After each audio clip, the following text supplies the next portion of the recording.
Apparently, Anthony Fauci threw the opening pitch of like the first game, I guess, and he threw it sideways.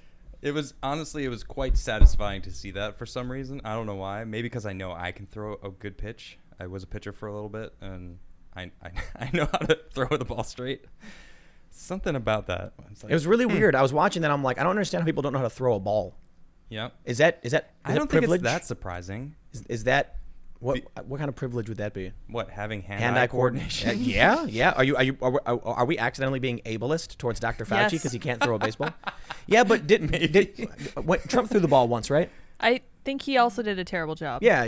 That's why I'm like, whenever I watch these things, it's like they can't throw a baseball. I mean, Trump grew up in a business household. His dad was a businessman. He had business. He was groomed for business too. It's like, they weren't out playing sports. I was thinking once. What? I wonder if how often Donald Trump has actually walked a full block. Interesting. I mean it. Because, like, you have to imagine, obviously I'm being a little facetious. Like, I know he walks. Yeah. But for a lot of his life, I'm sure, like, he'd walk out the front door and walk into a car. Yep. Living in New York, for instance. Or getting in the helicopter.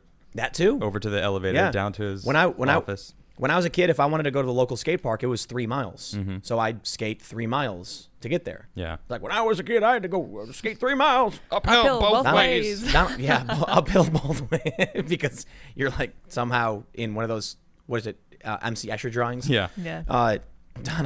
Donald Trump, I walked at the building and then just walked into a car and then drove where I needed to go. Yeah. So, well, I guess he plays, even golfing, he's just in a golf cart. Yeah. Walking is good for you. You should walk. You know what? This is actually rather important. I'm just gonna take the reins. Congratulations, you two, and to myself. For 100 episodes? This is officially our 100th episode. I'm really happy. Thank you, everybody. Seriously, we wouldn't be here without you guys, and it's awesome. So, Tim, thanks for bringing me on. Yep. And Lydia, thanks for producing over there. Cheers, man. And yeah, seriously, thank you, everybody. This is awesome. Let's get 50,000 likes for our 100th episode. So if 50,000 likes, let's see if we can do it. Smash that like button for us for our 100th episode. Let's see it. Smash it. Come on! I was purposefully choosing an unattained. It was a big ask. I was invoking my inner Trump. 50,000 likes. No, I want 50,000. Then when we get 30, I'll be like, it's okay. It is the big ask, right? Right. And then when it comes down, everyone's like, let's try and get 50. We get 30. We're good. Everybody agrees. Well, in all seriousness, Trump is deploying a tactical team into Seattle, expanding his presence beyond Portland because there's been some unrest, but there's also, I guess, crime is surging everywhere. I don't know if shootings and stuff are going up in Seattle as well, but there was a big riot a couple days ago where they were throwing commercial grade fireworks. It's because you can drive from Seattle to Portland, like it's like a day trip, I guess. Okay.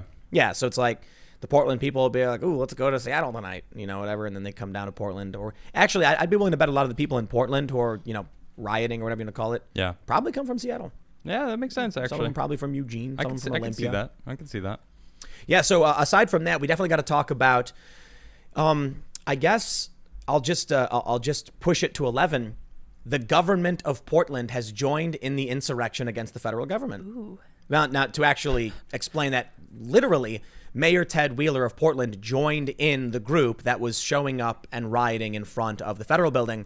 And it's funny because he's a Democrat, he's the mayor, and he just literally walked into Trump's hands. And he's the police commissioner. Yeah, yep. And then here's the best part. Adam noticed this.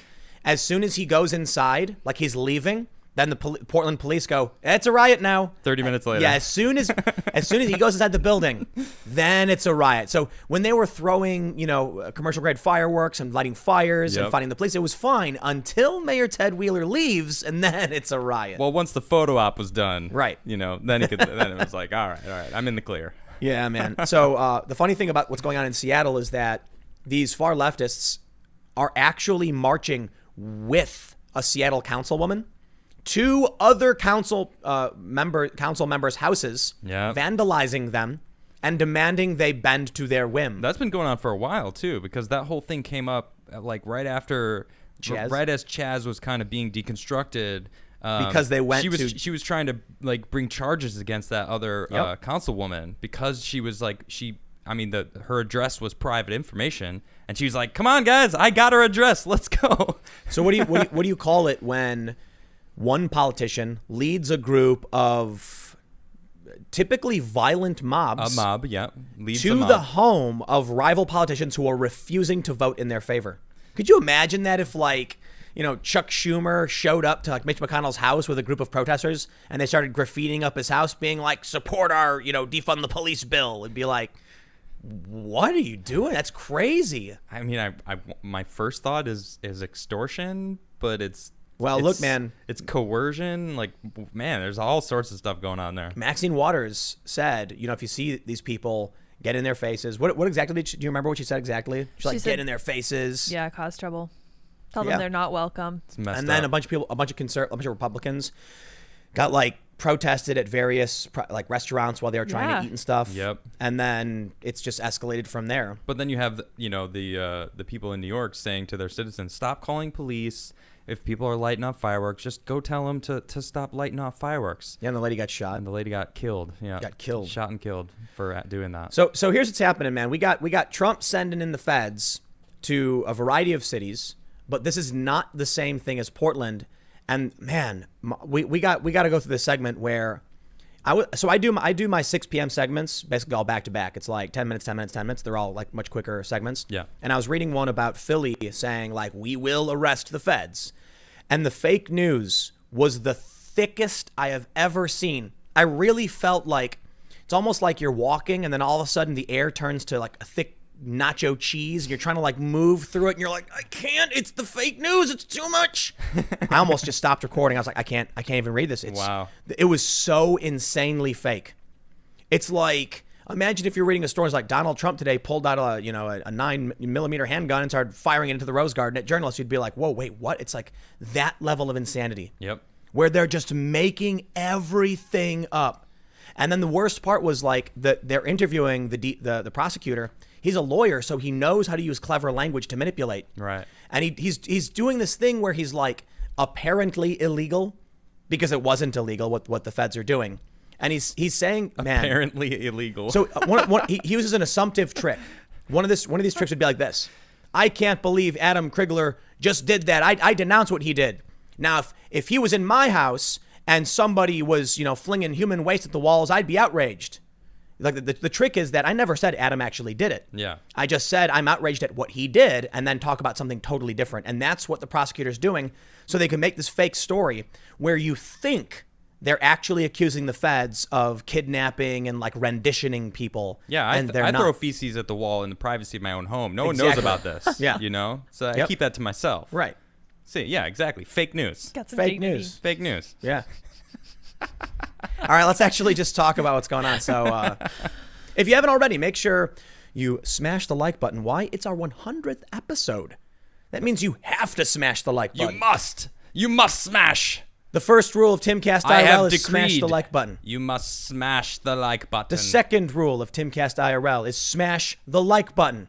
That is the third correct. rule is if it's your first time at Timcast IRL, you have to smash the like button. Nice. Oh, that's good. Well, I'm just ripping off Fight Club, so That's okay. but also make sure you subscribe That and proves hit it's the good. notification bell. And share. You do have to talk about it. Sharing this video Yeah. really does oh help yeah, the first rule expand. is Yeah. talk about Timcast Timcast IRL. IRL. Nice. Yeah. Good one. All right, let's check this out. The New York Times says Fed sending tactical team to Seattle, expanding presence beyond Portland. After outrage over the presence of federal agents in Portland, Oregon, the Trump administration is sending a team to Seattle. Officials say they will be on standby. I bet this means a whole lot of nothing will happen. Yep. All right, they say the special response team being deployed is similar to the tactical teams currently operating in Portland, Oregon, where local officials have been vehemently objected to their efforts to subdue street protests. Come on, man. Let's stop playing these games. Yep. Protests? They declared it a riot yesterday. The Portland police said it was a riot. Can you Even please just Portland. call it a riot? Who gets to decide that? Whatever. Seattle officials have also said they do not want federal agents sent to target protesters. Okay, I agree. I would not want federal agents to target protesters either. Agreed. Yeah. If you're out there protesting, you have my 100% support. I think we all agree. Absolutely. Now, if you're rioting, send in the feds. Agents from the SRT, operated under the U.S. Customs and Border Protection Agency, are typically deployed for intense law enforcement operations, similar to the agency's BORTAC group that has operated in Portland. The CBP team will be on standby in the area should they be required? The Federal Protective Service said in a statement about this, the Seattle effort. A spokesperson for the agency requested anonymity to speak about the operation. Said the border officers were sent to back up the FPS, charged with protecting federal buildings, and would only be used if protests expected this weekend escalate out of control, and they will. Yeah. Seattle's Mayor Jenny Durkan said in an interview that she spoke earlier with Chad Wolf, the acting Secretary of Homeland Security. She said he had assured her that the administration had no plans to deploy a surge of agents to Seattle and would not do so without communicating with the city. She had not been alerted to plans to position the tactical team, but said that the department may be distinguishing between an active deployment and agents who are on standby. Now, why do you think they're going to be sending this special response team up to Seattle? Oh, because the powers that are in control over there are very quickly losing control. They're doing nothing. That's also true. Same as like what we're seeing in Portland. But hold on. It's not so simple to say that. No? At least I don't think so. Okay. Take a look at this story from the Washington Post. 12 officers injured. 2 protesters arrested in Seattle as multiple businesses vandalized. Whoa.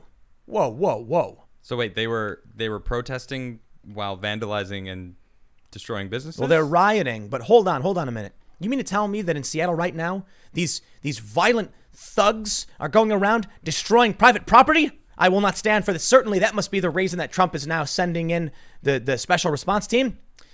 No, that's not it either. You want to know? You want to see what it is? Oh, please tell me. I'll show you what it is. Because this is from yesterday. Seattle City Council president addresses protests targeting council members' houses. Okay, I'm kidding. I don't think Trump is actually sending in federal agents because the protesters are showing up to politicians' homes. But I do think it's kind of hilarious that the Chaz, the Capitol Hill Autonomous Zone in Seattle, can operate even with people literally being shot several times. Yep. And the mayor's like, well, hold on. It could be a summer of love. Bang, bang. Some people die. And then, well, hold on. Then they show up to the mayor's house. And then all of a sudden she's like, rah! And she's demanding charges for the councilman that led the protesters to her house. Yep. And then Chaz was purged with an iron fist. Yeah, they cleaned it up in under an hour. Yep. Actually, it was like 10 minutes. Everyone was gone. And then they spent the rest of the hour just like disassembling fences and stuff. She's like, the Mayor Jenny Durkan is like, got her hands behind her back in her like her study with there's books all around her. And they're like, Mayor Durkan, they've showed up to your home. You bite the hand that feeds you. Crush them. And then like she hits a button. And then like a bunch of cops like run out of a garage. Like the door opens up. And then, they wipe that Chaz out. So boom, fast. like that. So that's think about they were working together. It was all just a trap to blame Trump. No. What? I mean, she was letting it happen, in my opinion. I know she was. Because she wanted to be like, come on, Trump, take the bait. And he didn't do it. Yep. So then when they showed up to her house, she was like, no! And she crushed them. The bait's starting to bite me. Think about how easily she crushed the Chaz. Yep. As soon as they went to her house. Mm-hmm. She probably slammed her fist on the table, crush them! And then they did. Yep. Now look at what's happening in Seattle. This it's in the same city, obviously, but you have this woman. I don't know her name is Sawant or whatever. She's on the city council and she's leading the protesters to the homes of other. I don't want to show the photo because it's like they vandalized the door. They wrote swears and stuff saying like get the F out and stuff like that. It's graffiti on these people's home. Yep. And I guess their addresses are private. But they were led there by this councilwoman. And so you also have in Oakland, they actually showed up to the mayor's house and totally vandalized it, launching fireworks at it. So sure enough, these people are desperately crossing their fingers that Trump will, send in law enforcement because they want to make him look bad. I think Trump's winning. I think so too. I think so. Yep. We actually, I'm just going to show this right now. So check this out. This is Civ IQs. And it is of registered voters. Black Lives Matter. Do you support or oppose the Black Lives Matter movement? And opposition to Black Lives Matter has been spiking since the start of the riots. And people who consider themselves neither in support of or opposition to has gone down dramatically. What does that mean? Fence sitters have gotten off the fence and joined the opposition. Yeah. The interesting thing about it as to why I think Trump is winning is this metric right here. Race. Check this out. Among white people, it is now inverted. For a minute, white people actually supported Black Lives Matter, substantial support. Since the riots, It's flipped in favor of the opposition. Well, because it's becoming more and more apparent that it's not about Black Lives Matter. It's about whatever narrative that they're pushing, because, people are seeing that there's Black lives that don't matter to them, and only specific Black lives matter to them, and that doesn't make any sense. Yeah, you're not gonna see them cheering for Jesse Lee Peterson or Candace Owens or the Hodge twins or Terrence Williams. No, they're the wrong thinkers, so they don't count. It's like they're trying to convince us and convince most people that you don't believe this, so I need to scream it at you for you to believe it. And it's like, wait, what are you talking about? Like, of course we believe it. Of course we think Black Lives Matter. Duh. Yeah, of course. You know what I find funny? That proves it's not about race or even orientation or identity, is that you literally have trans Trump supporters and Black Trump supporters and Latino Trump supporters. Yep, exactly. You have gays for Trump. You have Latinos for Trump. You have Blacks for Trump. The Republicans are really trying to build a coalition, a diverse coalition. Yeah. Not that they're as successful as Democrats, because Democrats, for whatever reason, just have historically controlled votes in certain areas. That's why Kanye West comes out and says I think it has a lot to do with social pressure, thinking that they're guaranteed. And now Joe Biden comes out. The thing about what Joe Biden said when he was like, if you don't know who you're for, you ain't black. I think he thought, look, in 2012, that would have played. That would have worked. They would have all laughed and be like, you're right, Joe Biden. But he doesn't understand that today, no way, man. There's a lot of support for Trump in the African American community. Charlemagne just came out against him today. I didn't read an article, but I saw it in passing, and I was like, oh wow, he started snapping on Biden. I want to get into what he was saying, but so anyway, Donald Trump is deploying these law enforcement officers around the country. Yeah, and we should have pulled up the Cato Institute thing we did the other day. Oh yeah. But this poll from the Cato Institute shows there is only one political alignment in this country that is comfortable expressing their opinions, and it's the far left. Yep. They say strong liberal, so we'll say strong liberal. Among strong conservative, moderates, and liberals, they are all scared to say their opinions. All of them. That's because they're all voting for Trump.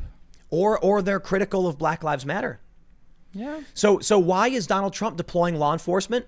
Even though the media is screaming Trump is a Cheeto dictator, it's because one faction of people speaking up does not represent the entirety of the country. Exactly. And so if liberals are scared to speak up, he's probably going to grab a decent amount of liberals who are going to be like, please just shut it down.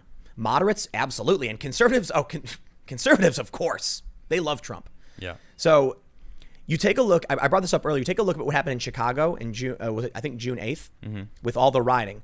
So you look at this and you can see that once the rioting started, opposition started skyrocketing among white people. And then I remembered that article where it was a leaked recording where an alderman in Chicago, it's like a neighborhood mayor essentially, talked to the actual mayor of Chicago and was cussing her out, saying they're coming, the riots are coming to our neighborhood, stop them. And now the craziest thing is that you literally have the neighborhoods begging to stop the rioting. Yep. And the mayor says no, and Trump said yes. Trump knows who he's supporting. Yep. He knows who he's targeting. Yeah, the American people. That's who he's supporting. He's supporting residential neighborhoods, not the business interests, not the downtown areas, and not the one faction of people who think they're allowed to speak. Or the establishment governmental, circles, which could be Democrats and Republicans. No one's... everyone could be in that circle, and he's just saying, no, we gotta protect the American public. That's why Operation Legend was so, I was just like, yes, because he wasn't talking about who's to blame. He was just talking about protecting the American people that are getting hurt by all this right now. I think they made a big mistake. Who's they? The Democrats. Yeah, I agree. Ted Wheeler came out, and so actually let's do this now. Let's jump over to what Ted Wheeler's been doing. This, to me, was one of the most shockingly irresponsible things anyone could ever say in a position of government. This guy's disgusting. I believe that Mayor Ted Wheeler is actively trying to incite extreme violence, death, and mayhem. Agreed. He tweeted, I kid you not, he said, "This afternoon, I was made aware of concerns within the community that federal agents may be authorized to use live ammunition on demonstrators this evening." Stop. Wow. Okay. When people follow or see a retweet, they don't see what follows next. They see that one tweet where he says they're concerned federal agents may be authorized to use live ammo. What's the point of that? Scaring everybody. And what do you think a scared person's going to do? Well, first blame someone. Well, yeah, maybe. I don't know. But if they're intent on going to protest and they're now terrified that the feds may use live ammo. But it probably won't go then. I don't think so. I think they'll go. And I think they'll bring their own live ammo. Ah, okay. Yes. So I think he's trying to get him scared. You're going to get a bunch of people like, oh man, I better start packing too. That's the point.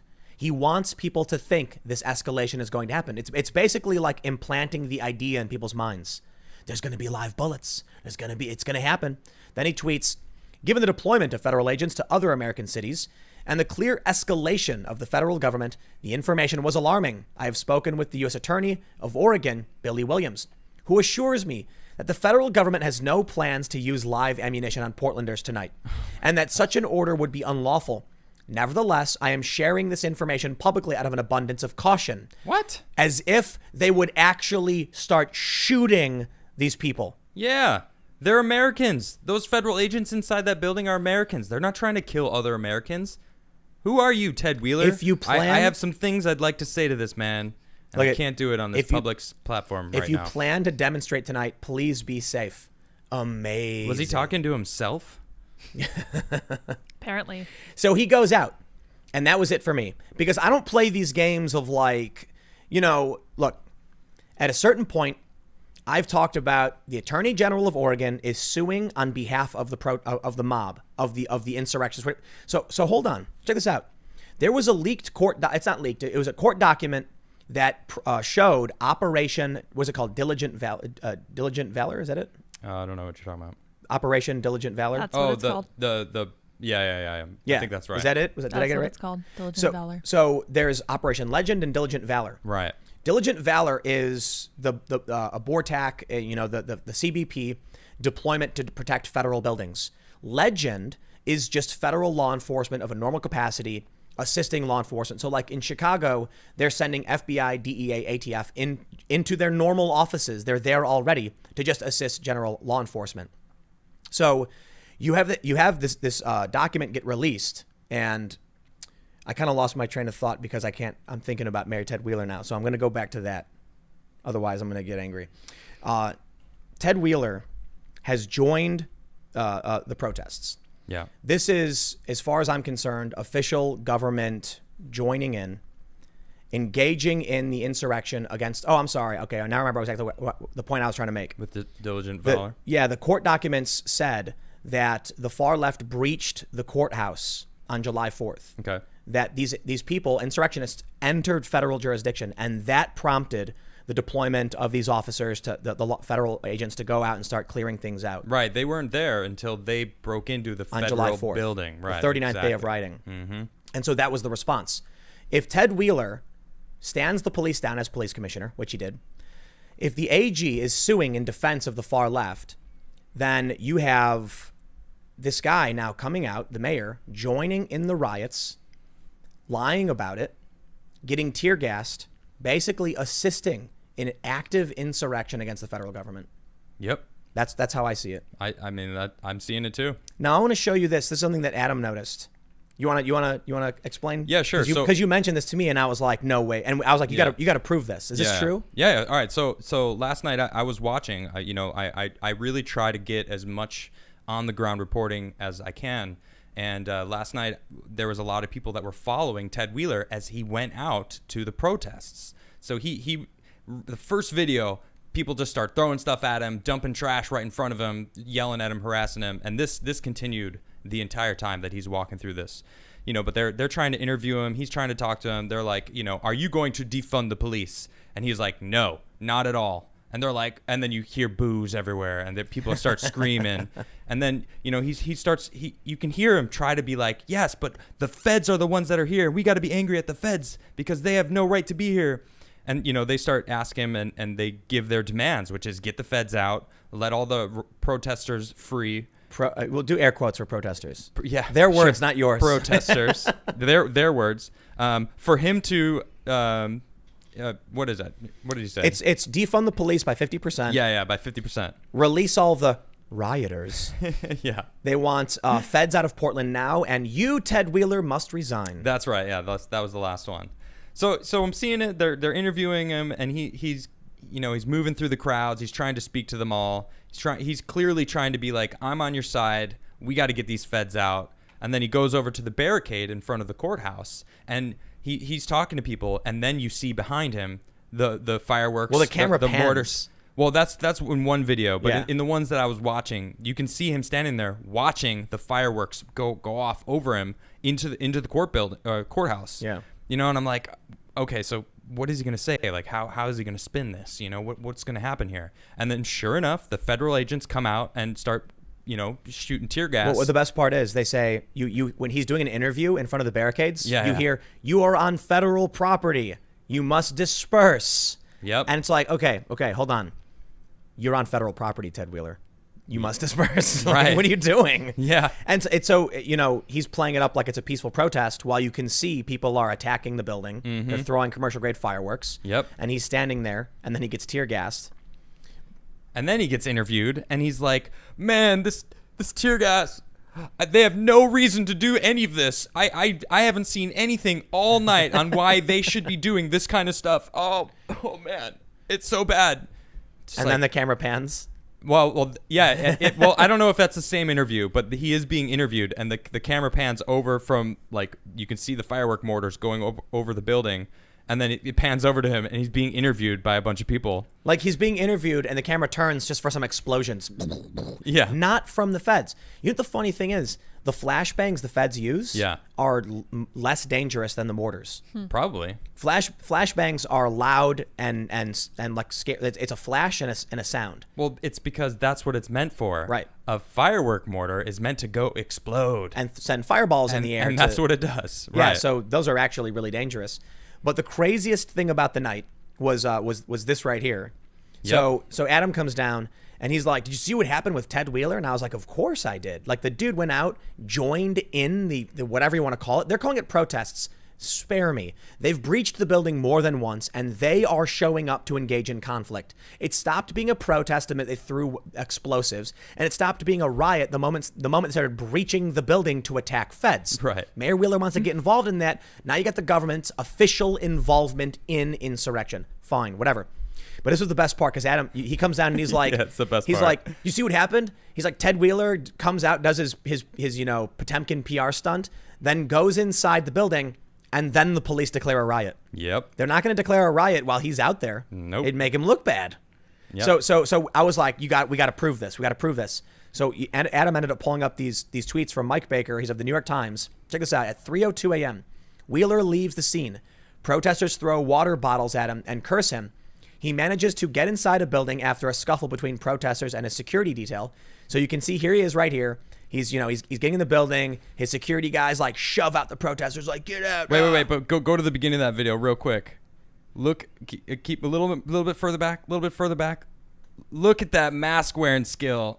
He's got it on his chin in the middle of this protest. He's taking it off because he's like, camera op's done.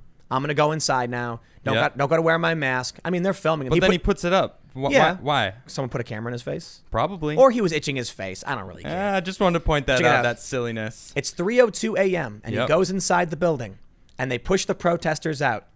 And a half an hour later, the Portland police, a riot has been declared outside the Justice Center. Disperse to the north and/or west. Disperse immediately. Failure to adhere to this order may subject you to the arrest or citation, or riot control agents, including but not limited to tear gas and/or impact weapons. Wait. Hold on. I thought they weren't allowed to use tear gas, and everyone was saying the Portland police are already not allowed to use tear gas, and it's the feds who are doing it.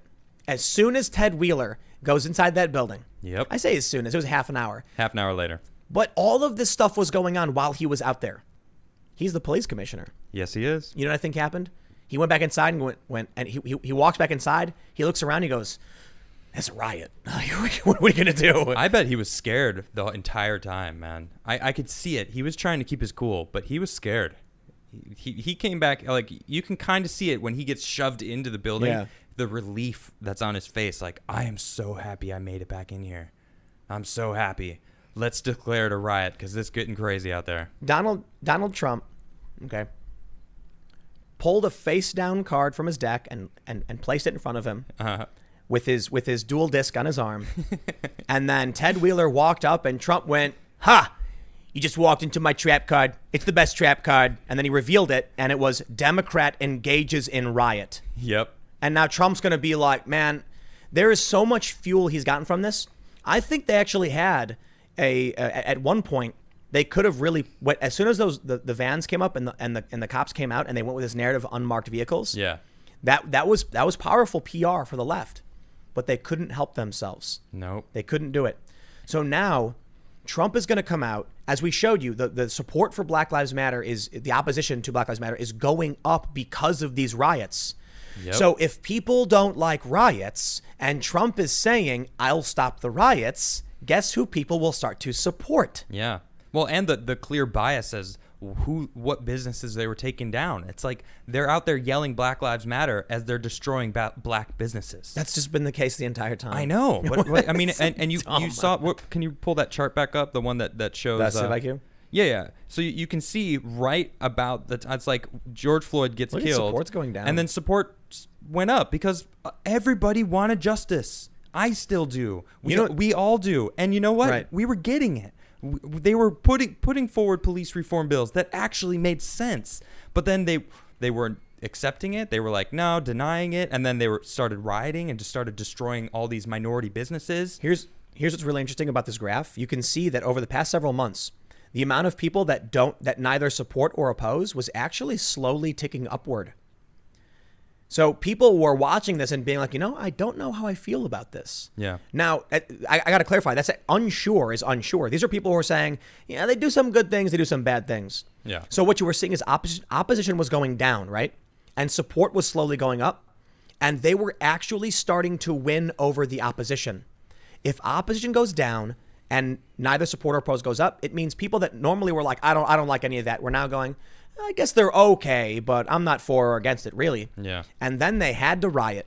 And then, whoop, inverted. Worse than it's ever been right now. 13% neither support nor oppose. Going back to May, it was 18. Oh. And now... May of last year. Of last year. 2019. Exactly. So 35% oppose it. Now, however, to be fair, going back all the way, 42% opposed. I think Trump's seeing this data. He's been seeing it from the get-go, and he's going, yep. Send in the troops. Yep. Send in the cops. Send in law enforcement. We're going to clean this mess up. I mean, people are getting shot every day. People are getting killed. Little kids are getting shot and killed.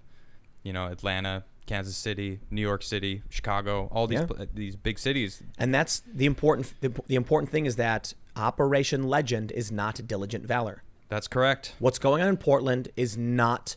So this is crazy when you end up with stories like this. We got to talk about this story, man. Yeah, let's do it. So we covered this the other day that the DA in Philly said, we'll arrest federal agents. So this is him doubling down. Philadelphia's top prosecutors prepared to arrest federal agents. They do an interview with him. So I'm reading through this and I'm just like, it is so insane. I haven't seen this yet. The amount of fake news crammed into this. They're desperate, man. They're desperate. That I can definitely agree with. The thing about this is that they're trying to conflate general FBI activity. Mm-hmm. Well, it's an uptick it's a surge in FBI activity, but you're not going to see a bunch of dudes in suits or like body armor going. Like, it's the Federal Bureau of Investigation, right? Not field law enforcement. Now I get it. Feds can show up to I really doubt FBI is going to be at a riot doing riot control. Maybe I'm wrong, but they're trying to conflate this. That if the federal agents, check this out, he'll arrest federal agents. Okay. Could you imagine if a suit-wearing FBI guy showed up in Philly and he was walking around asking questions and then the Philly police arrested him? That's nonsensical. I agree. What they're trying to make you imagine with these stories is that a bunch of Bordak CBP with riot weapons are marching around the city. Using live ammunition. Or, yeah, exactly. As Ted Wheeler said, in that tweet from yesterday. I'm going to start reading this. Oh, goodness. But I assure you, everybody listening, you're going to start getting triggered by how fake this is. I almost just stopped and I was like, I can't read this anymore. I was like, I can't. What is this? This will be fun. You ready? Yeah, I'm ready. You can do it, Tim. Should I just read through it straight or should I stop and correct them? Stop and correct. All right. Yeah. After numerous reports and lawsuits in Portland regarding unbadged and ununiformed federal officers arresting, beating, and detaining people in unmarked vehicles. Well, full stop. Well, hold on. The Trump administration's response is that they're going to do it even more. Wow, that sentence. The first like 10 words was already wrong. But Trump he didn't say he's going to do it more. Operation Legend is FBI, DEA, ATF. You're not going to have DEA agents running around the streets with tear gas. No, it has nothing to do with that. So here we go. First, let's break it down. The videos of the unmarked officers, they claim, do not show anyone being beaten. It shows them walking up to a guy and he puts his hands up and they walk him to a van and they brought him to the courthouse. Yep. So let's break this down. First of all, were they unbadged? Nope. No. They have badges. They have badge numbers on their arms. And it says, look at this. It says in big yellow letters across their chest, police. Wait, look at this. Ununiformed. What? Wrong. They're literally wearing tactical gear. Yeah. I think you can tell, like, when they're wearing police on their chest and they're clearly cops. Yeah, it says DHS on the side and a big badge. They have badge numbers. Yeah. Look at this. Arresting. They didn't arrest anybody. Nope. They were detained and detaining. Arresting and detaining. What? You can detain somebody and then arrest somebody, fine. But they're trying to add words to fluff it up. And beating. No, wait, what? These videos didn't get beat. They just got brought in unmarked cars. Now I got to stop right here. Look, we haven't even made it through one sentence yet. We're not even, this is the first half of the sentence. We could do this, Tim. Come on, we can do this together. Okay. Let's go. We're not done with this one sentence. I know. Okay, we can do it. We can do this. We got this. You ready? Have you ever seen a cop who wasn't wearing a uniform? Oh, yeah. They're called plainclothes cops. They're all over every city in this country. Yeah, That is a thing. unmarked police vehicles. Yeah, Yes. definitely. I've seen them. State troopers drive unmarked police vehicles all of the time. There's taxi cab police cars Yes, in New York I City. know. Yeah. They're disguised. Yep. It's really funny. And during protests in New York, you'll see a cab driving around and there's a bunch of fully decked out like cops in it. Yeah, I know. because they're cop. Okay. So even if they were unbadged, well, that's not true. Ununiformed. What? Ununiformed? What does that mean? Where are they getting that They information? have to say ununiformed because plain clothes isn't true. Correct. They were literally wearing uniforms. And They were fully uniformed. people Right. would recognize that that's a thing that happens all the time. Okay. We haven't even gotten through the sentence. We can do it. Trump has not responded. He's going to do it even more. That is, and in more cities. That is Operation Legend. Right, totally The team different. that's being deployed in Seattle is it was a special response team. Yeah, the It's- Department of Homeland Security. and that's not even the same thing as the PACT group that's in Portland. It's a totally different operation. Okay, let's keep going. Take a deep breath. You got this. Here we go. Saying that his federal agents are doing a fantastic job, Trump has suggested that he will also deploy agents in New York, Chicago, Philadelphia, Detroit, Baltimore, and Milwaukee to do the same. And this is what I was saying about manipulative language, where you can there's like a dude taking a dump in the street and you go, what that man was doing is completely disgusting. Now, if Adam came into my house and was acting a fool, I'd throw him out. You're trying to make it seem like you did what that guy did. Yeah. It's just it's a trick. What Trump is saying about deploying agents in New York, Chicago, and Philadelphia, as I've said for a billionth time. Look at this one paragraph. Yeah, it's crazy. Totally different law enforcement operation. Completely different. In one of those cities, the city prosecutor has already preemptively warned Trump's police forces what he will do if they bring the same tactics to Philadelphia. Except Trump isn't deploying police forces. Nope. It's, I guess, is the DEA considered a police agency? I don't think so. Maybe. I'm not exactly sure. ATF? On that. Yeah, I don't know. I mean, maybe. Like Yeah, I don't know. when you see CBP, ICE, and U.S. Marshals wearing police on their chests as they're doing crowd control, that I understand. So maybe that's apt. Except this is what they're comparing everything to Portland. That's the trick. Yeah. So here we go. Look, so here's a quote. My dad volunteered and served in World War II to fight fascism, like most of my uncles. So we would not have an American president brutalizing and kidnapping Americans for exercising their constitutional rights and trying to make America a better place, which is what patriots do. Okay. No, he's right. He is right. I agree with him. We cannot have a president brutalizing and kidnapping Americans. If Trump was walking around snatching up kids off the street with his bare hands and beating them, I'd be upset. Good point. However, if rioters are showing up to a federal courthouse, breaching the doors and trying to start fires, and I got to be honest, when he says the president is doing it, If Donald Trump went down to Portland with his bare hands, started grabbing Antifa and like detaining them. Yeah. Brutalizing, I get. Okay, nobody should be brutalized. Detain them, subdue them, that's fine.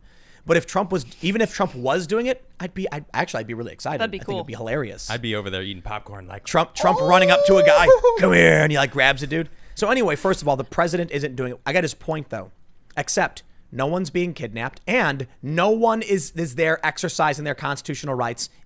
Nobody who's been stopped or detained or arrested is simply exercising their constitutional rights. Right. They're lumping all the protesters that are peaceful before the night drags on, and then they start attacking all the courthouse. They're all rioters. They're all together. They're all rioters. How are they all rioters, though? If, as I mentioned the other day, if you see a dude and he goes, hey, everybody, we're going to go protest wealth inequality. And then 100 people go, yay, and start marching behind you. Mm-hmm. And then the guy marches. They all follow him into a bank. And then once they're in the bank, he pulls out a gun and goes, any one of you mother effers move and I'll execute every last one of you. Bang, bang, bang. And everyone behind him goes, yay, you're all bank robbers now. All of you. Okay, I mean, I see what you're saying, but still, I don't necessarily agree that all the people that are across the street that were there protesting peacefully, that are still protesting peacefully, that are like looking over there like, stop attacking that building. You know, they're not on federal property. The ones that disperse. Sure, yeah, the ones that and that's why in all of these videos, when they're told to disperse and the tear gas comes, most of them disperse. Yeah, and the people that I'm not stay talking about those fighting people. Are the ones that are the rioters. Exactly. Right. And some of I the just people want to make that distinction. Some of the people show up and they're like, you know, like the moms, for instance, right? Right. And then they're like, we were tear gassed, and then you see the video of the moms stomping on the door trying to break the barricade. Yeah, they're rioters for sure. So initially, you see photos of them linking arms, saying, "Stop the feds," but when they stay and engage, even if I'll tell you what. Riot moms. The reason I would say that Ted Wheeler is a rioter is because he was standing there on the federal barricade while they were attacking the building. And the barricade. They were right next to him. Shaking like, it. Trying to rock it down. Yeah. And they're told specifically disperse and get off the property, and Ted Wheeler doesn't. Yep. He's with their, listen, what they do is only possible if the crowd remains. That's the fact. If you have a team of people who are going to rob a bank and all you do is stand outside and holler when you see police, well, I didn't rob the bank. I just used my First Amendment right to yell police. No, you're warning. You're a lookout. Yeah. In this instance, these people that are standing there and staying when they're told to get off the property, they're providing cover that the black bloc far leftists need to engage in violent tactics. Because if these people leave, they have no shield, and then the feds can be like, go and grab them. You know what? You're absolutely right. If you're gonna stay and be the shield, that's what they need. They need those numbers. I'll put it a different way regarding the robbing a bank. Okay. If a dude says we're just gonna peacefully protest wealth inequality, follow me. Yeah. And everyone follows him into a bank, and then in the middle of the crowd he screams, "Everyone hit the floor and give us your money!" Bang, bang, bang, and people don't move, so you can't tell who's yelling. They're literally shielding him. Yep. You ever see the Thomas Crown Affair? No. You know that movie? Nope. It's like Pierce Brosnan has like a bunch of dudes dressed like him, and they run in and like steal a painting, and they're all like moving around, and so the cops don't know which one's which. Okay. If they caught one of those guys, and he didn't have any stolen goods, and he was like, I'm just a man with a mustache and a hat and glasses, you can't get me. No, they'd be like, no, you're an accomplice. Clearly, you're under arrest. Yeah. So you can't. That's what they try doing. I am but a peaceful protester. It's like, no, you know what you're doing when you show up wearing black. Yeah, that's a good point. Yeah, so they know full well. This article, this is amazing. We've gotten through 3 paragraphs so far. We haven't even read look at this, look how long it is. Oh my goodness. We're not going to go through the whole thing. You get the point. But I'll read a little bit. Look at this. Trump claims the federal intervention is needed due to the excessive violence, particularly around federal statues and monuments. But legal experts have said the reported federal actions in Portland far exceed legal boundaries. Right, so they're mixing up the two. They're combining them both. Even though what's happening in Portland is very specific. On July 4th, they broke into the building and tried to burn it down. Yep. So there's like, I guess Andy No posted this. They're like using like a welding torch or something to like break the chains and like break the door open. Yep. I don't know when that happened or what, but I do know in their court filing, they got sued. And in their court filing, they said on July 4th, they broke into the courthouse. There it is. From then, we started saying, get off our property. And get away. And this is working too. I mean, even when he announced Operation Legend yesterday, after the press briefing that he did, I posted it on my Facebook page, which I cut a lot of people out of my life recently, and it's been wonderful. But one person, of course, said, how can you be okay with this? Like, I live in Portland, and this is not helping at all. And I'm like, did you just click, or did you just reply before you even watched the press briefing? Because you realize this has absolutely nothing to do with Portland. This has everything and only to do with the violence that's happening across America, the people that are actually being shot and killed. That's not happening in Portland. And I'd like to take the rare in-segment super chat to counter what that person told you. Oh. That's right. You see, we have a super chat from It's Fathead who said, Mr. Poole, I live near Portland, Oregon. I'm sick of the riots and insurgency. People like me, the silent majority, are fed up. Our moral obligations and justifications have been reached. Portland's mayor have betrayed the majority of Oregon. Rare mid-episode super chat. Thank you for that. Because there are people, and I think most people are saying enough. That's what I believe. Now look, most people think that enough is enough. So stop burning everything down. I'm specifically, the point of this was to focus on the propaganda of what's going on. Okay, right? yeah. But I think it's clear that it's working, though. Right. So this was an exact example of someone that I've known for a long time who lives in Portland that believes what they're saying. Which, I mean, we live on the other side of the country, and I'm watching like eyewitness videos of what's actually going on. So I know I'm seeing it from my own eyes. On the 20th, CNN, Brian Stelter wrote an article saying something like, for some reason, Sean Hannity decided that a small group of self-proclaimed anarchists was worthy of national news coverage. 3 days before this, it was reported by OPB that thousands were protesting in Portland. So why would Brian Stelter lie and say a small group of anarchists when it was literally 1,000+ people protesting at the federal courthouse? At this point, it was the 52nd day after the 39th day where they breached the courthouse doors. Like, Brian Stelter is straight up lying. Yep. It was incredible because on the day of that article, 2,000 protesters descended on the federal courthouse. The day he said it was a small group, 2,000 people showed up. Wow. Talk about, I don't know how you want to describe what CNN does or what he does specifically, but I think he's someone who literally doesn't do any work. I think he wakes up every morning, has breakfast, walks into CNN, sits down, and then looks at Twitter like for 10 seconds and goes, why are they talking about this? Why is Fox News talking about a group of people? He watched one video and he sees like 10 people and he's like, there's only 10 people. Meanwhile, everyone else is like, bro, you haven't even followed this. Yeah. And then he comes, this is what he does. And then he invites on the same people to all sit in a big circle where they pat each other on the back. We're family friendly The here. echo chamber. Yeah. Yep. I think he knows what he's doing. I think he's lying on purpose. I Definitely. really do. Absolutely. They all are. Yeah. They all have an agenda, and it's very simple, to get Trump out of office because he is in the way of their whole plan. I wonder why it is that, CNN literally employs a Fox News review show. Like, literally the show Reliable Sources, I would say, is just basically... You ever see Mystery Science Theater? Yeah. Where it's like you're watching the movie and there's the three little guys that great. comment on it. Yeah, I love that show. It's like, imagine if you were watching Fox News and Brian Stelter and Oliver Darcy were sitting in the front row just complaining about it the whole time. Yeah. That's literally what CNN's Reliable Sources is. Yep. There's one more thing I wanted to add on this, too, before we move on or anything like that. Check it out. In the interview, he was asked, this prosecutor, do we need clearer laws and guidelines around what federal law enforcement officials can and cannot do when they're in a city jurisdiction? And the prosecutor said, no. What? No, I actually think the law is adequate. Okay, we're done. Bye-bye. Your statement was irrelevant. Everything you wrote was fake news, and we're done. So, and he admits no. it in the middle of the interview. They use manipulative tactics to justify their fake complaints. Yep. So then he says, what's not adequate is our president, who doesn't really care what the law is. And he doesn't really care what the truth is. He's perfectly willing to behave like his heroes in tyrannical countries. Look, this has nothing to do with... He's willing to act like Putin. What does it have to do with the law, you were asked, dude? He's willing to act like some Argentinian dictator. He likes it. He likes the image, blah, blah, blah. Here's the reality. He's talking about deploying 150 federal law enforcement officers to Chicago. 200. Well, he says 150. Yeah, well, I'm correcting him. It's fake news. Fake news, baby. The police force in Chicago is over 12,000 people. He's talking about deploying maybe the equivalent of 1% of their ordinary active police force. This is fluff. Okay, if it's fluff, why are you acting like it's some egregious violation of civil rights?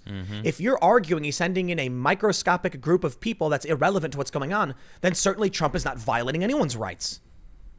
I just can't. It's all so fake, man. Yep. This is politics. It has nothing to do with actual law enforcement. It's a diversion of tax funds to try and bolster a campaign that is close to defunct. It's just the worst kind of deception, division, and hate.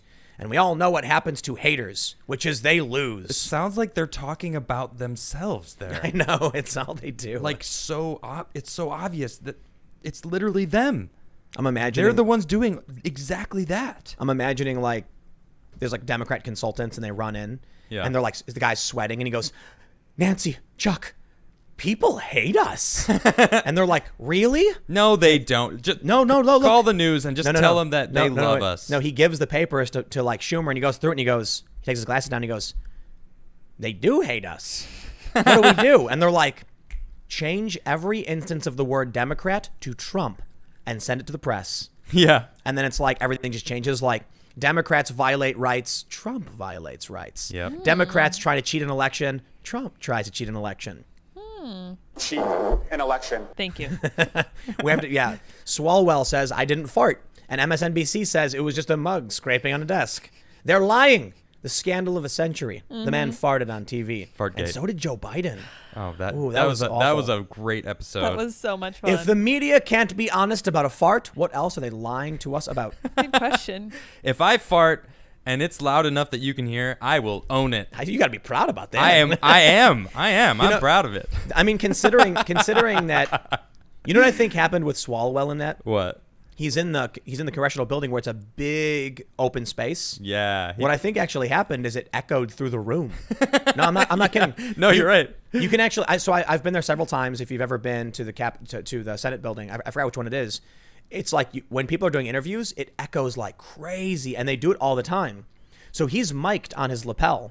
He's talking. The fart bounced off of the back of the walls, redirected to the wall in front of him, and then back to the microphone on his lapel. The best part is that he stops talking and you see him clench for a second, like, and then he continues. It's like, oh man, that's funny. He like goes up. He goes, cheat an election. Yep. He goes. Cheat an election. He goes up. You see him do it. I know it does. There's only one solution. There's only one solution. Smashing the like button. Disbanding. Oh, okay, yeah. Oh yeah. Okay. Yes, that's right. I was gonna say, ladies and gentlemen, it is time to disband the Democratic Party. Ooh. We must remove every name, image, and political group that has engaged in the atrocity of slavery. That's right. Starting with the Democratic Party. They started. They're saying that they want to bring all the statues down because, you know, the Confederate flag, because it reminds them of slavery. Well, you know what? On that note, why don't you go ahead and lead us in? From ABC News, GOP member introduces resolution banning the Democratic Party. As funny as this is. Adam comes to me and he's like, did you hear the Republicans are trying to ban the Democratic Party? And I was like, what? Shut up. What? New Babylon B, huh? Funny. Exactly. Adam's like, no, I mean it. There's like a couple guys that are trying to ban the Democratic Party. Yeah. And I was like, what? And I was like, yeah. But hold on. Adam, you explained it to me. Yeah. Because the Democrats were the party of slavery, Jim Crow, and the Klan. I went, oh, I agree. Yep. Ban them. Get rid. No, I'm kidding. It's funny.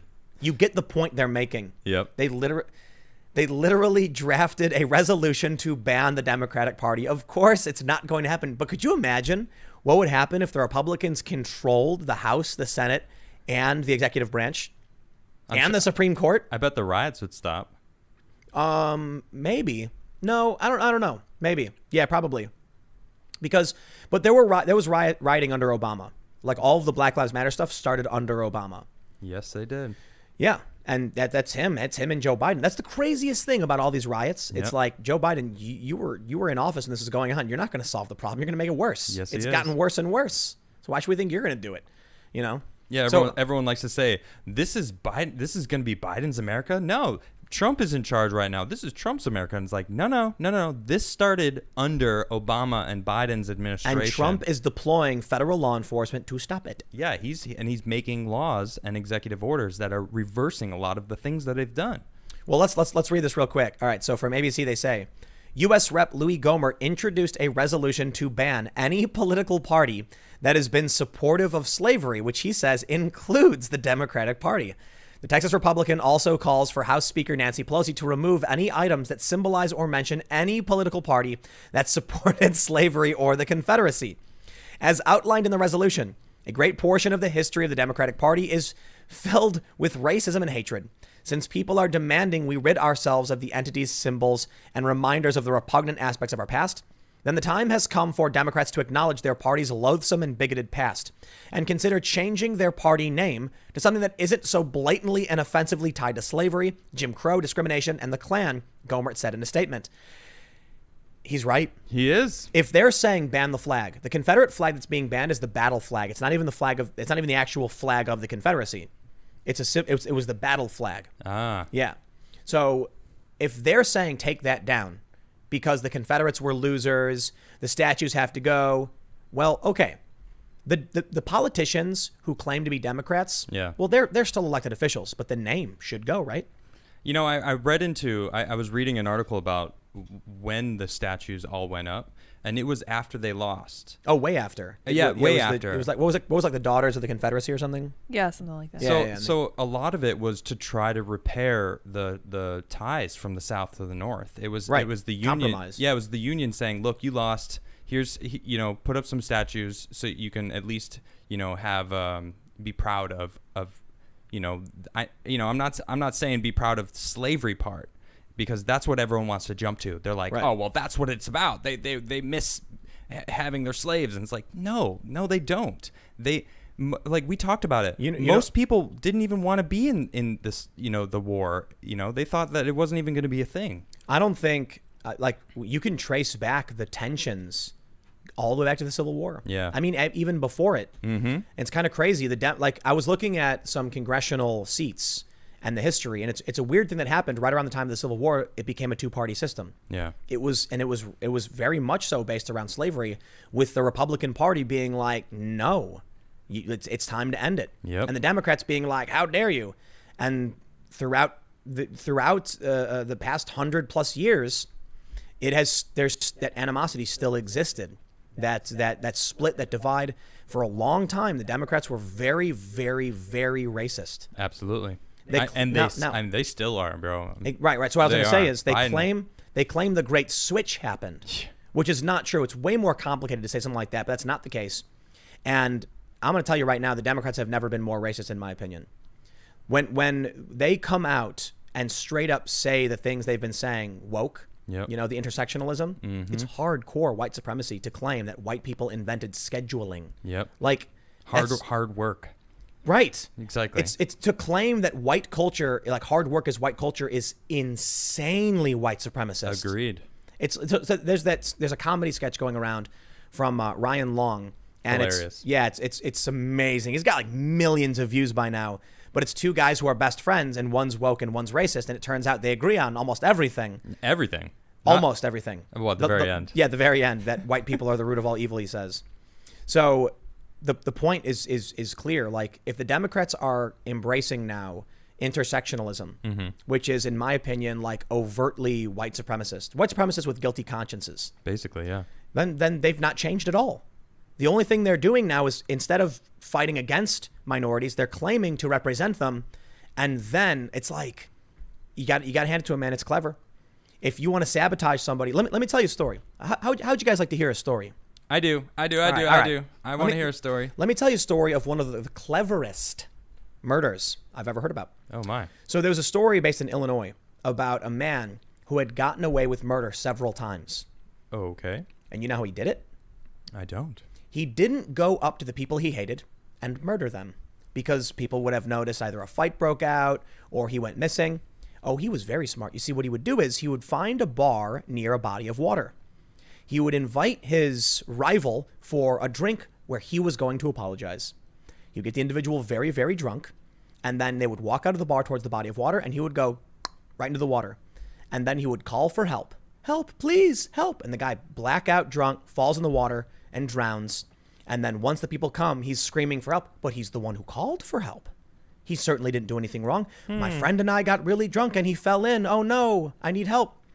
And it was only after apparently some cop noticed that a bunch of these stories had popped up about a guy who was calling for help when his friends were drowning, and he put two and two together. Yeah. And was like, wait a minute. And it turns out he had fights with these people. So the reason I bring this up is this dude learned a very clever way to get away with committing a crime was to feign being friends with the person and then sabotage them.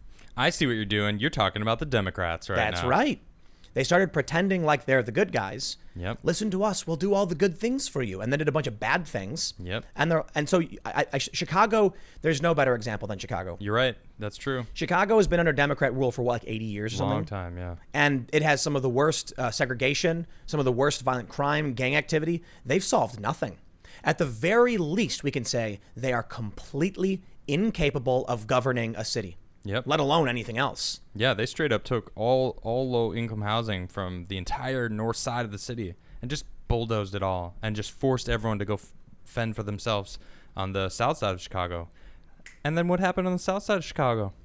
What did we just find out? Like, what was it, like a month ago? Well, so the area I grew up in, Mm-hmm. I was looking at Google Maps, and I was trying to show, like, here's the area and here's, like, the project housing. Yep. And I noticed the very strange thing on Google Maps, there was nothing but fields. Nothing Fields but with open surrounded by grass. fences. Yep. And signs saying private property, no entry. Mm-hmm. And then you can go back in time to earlier years, and I went back about 9 years, and all of a sudden, all of the project houses were back. Yep. The city literally razed the entire project on the south side by my house. Yep. Just wiped it all out. Yeah, and I've looked out. into like that kind of thing. It's like, so there was lots of gang violence in Chicago. There still is a lot of gang violence in Chicago, and a lot of the reason why it's getting worse, or it was getting a lot worse. I mean, now it's obvious reasons, but it's because they were pushing everyone together. Like all the gangs from the north side got pushed down to the south side, and now they're getting rid of more housing projects. So people are getting more and more condensed on top of each other, fighting each other and killing each other. I welcome Donald Trump sending the feds into Chicago. Me too. To be Me fair, too. Absolutely. I don't live there anymore for these reasons. But Trump said some FBI, DEA, ATF, like ATF especially, man, on the south side with the gun crime. Mm-hmm. Yeah, this is what I was saying before. Like we mentioned this the other day. If I went out and I saw, the CBP guys with the tactical gear, I'd be like, whoa, crazy. And it's happened before. I've seen that in Chicago where it's like a bunch of cops come out and like SWAT. And then we'd call friends like, whoa, what happened? Did you see the police? That's crazy. Mm-hmm. You want to get some nachos from 7-Eleven? Yeah, right. Like, nobody cares because we're not going around smashing windows and starting fires. And when I was in Ferguson during the riots, when we were leaving, the National Guard was staging like a few blocks away.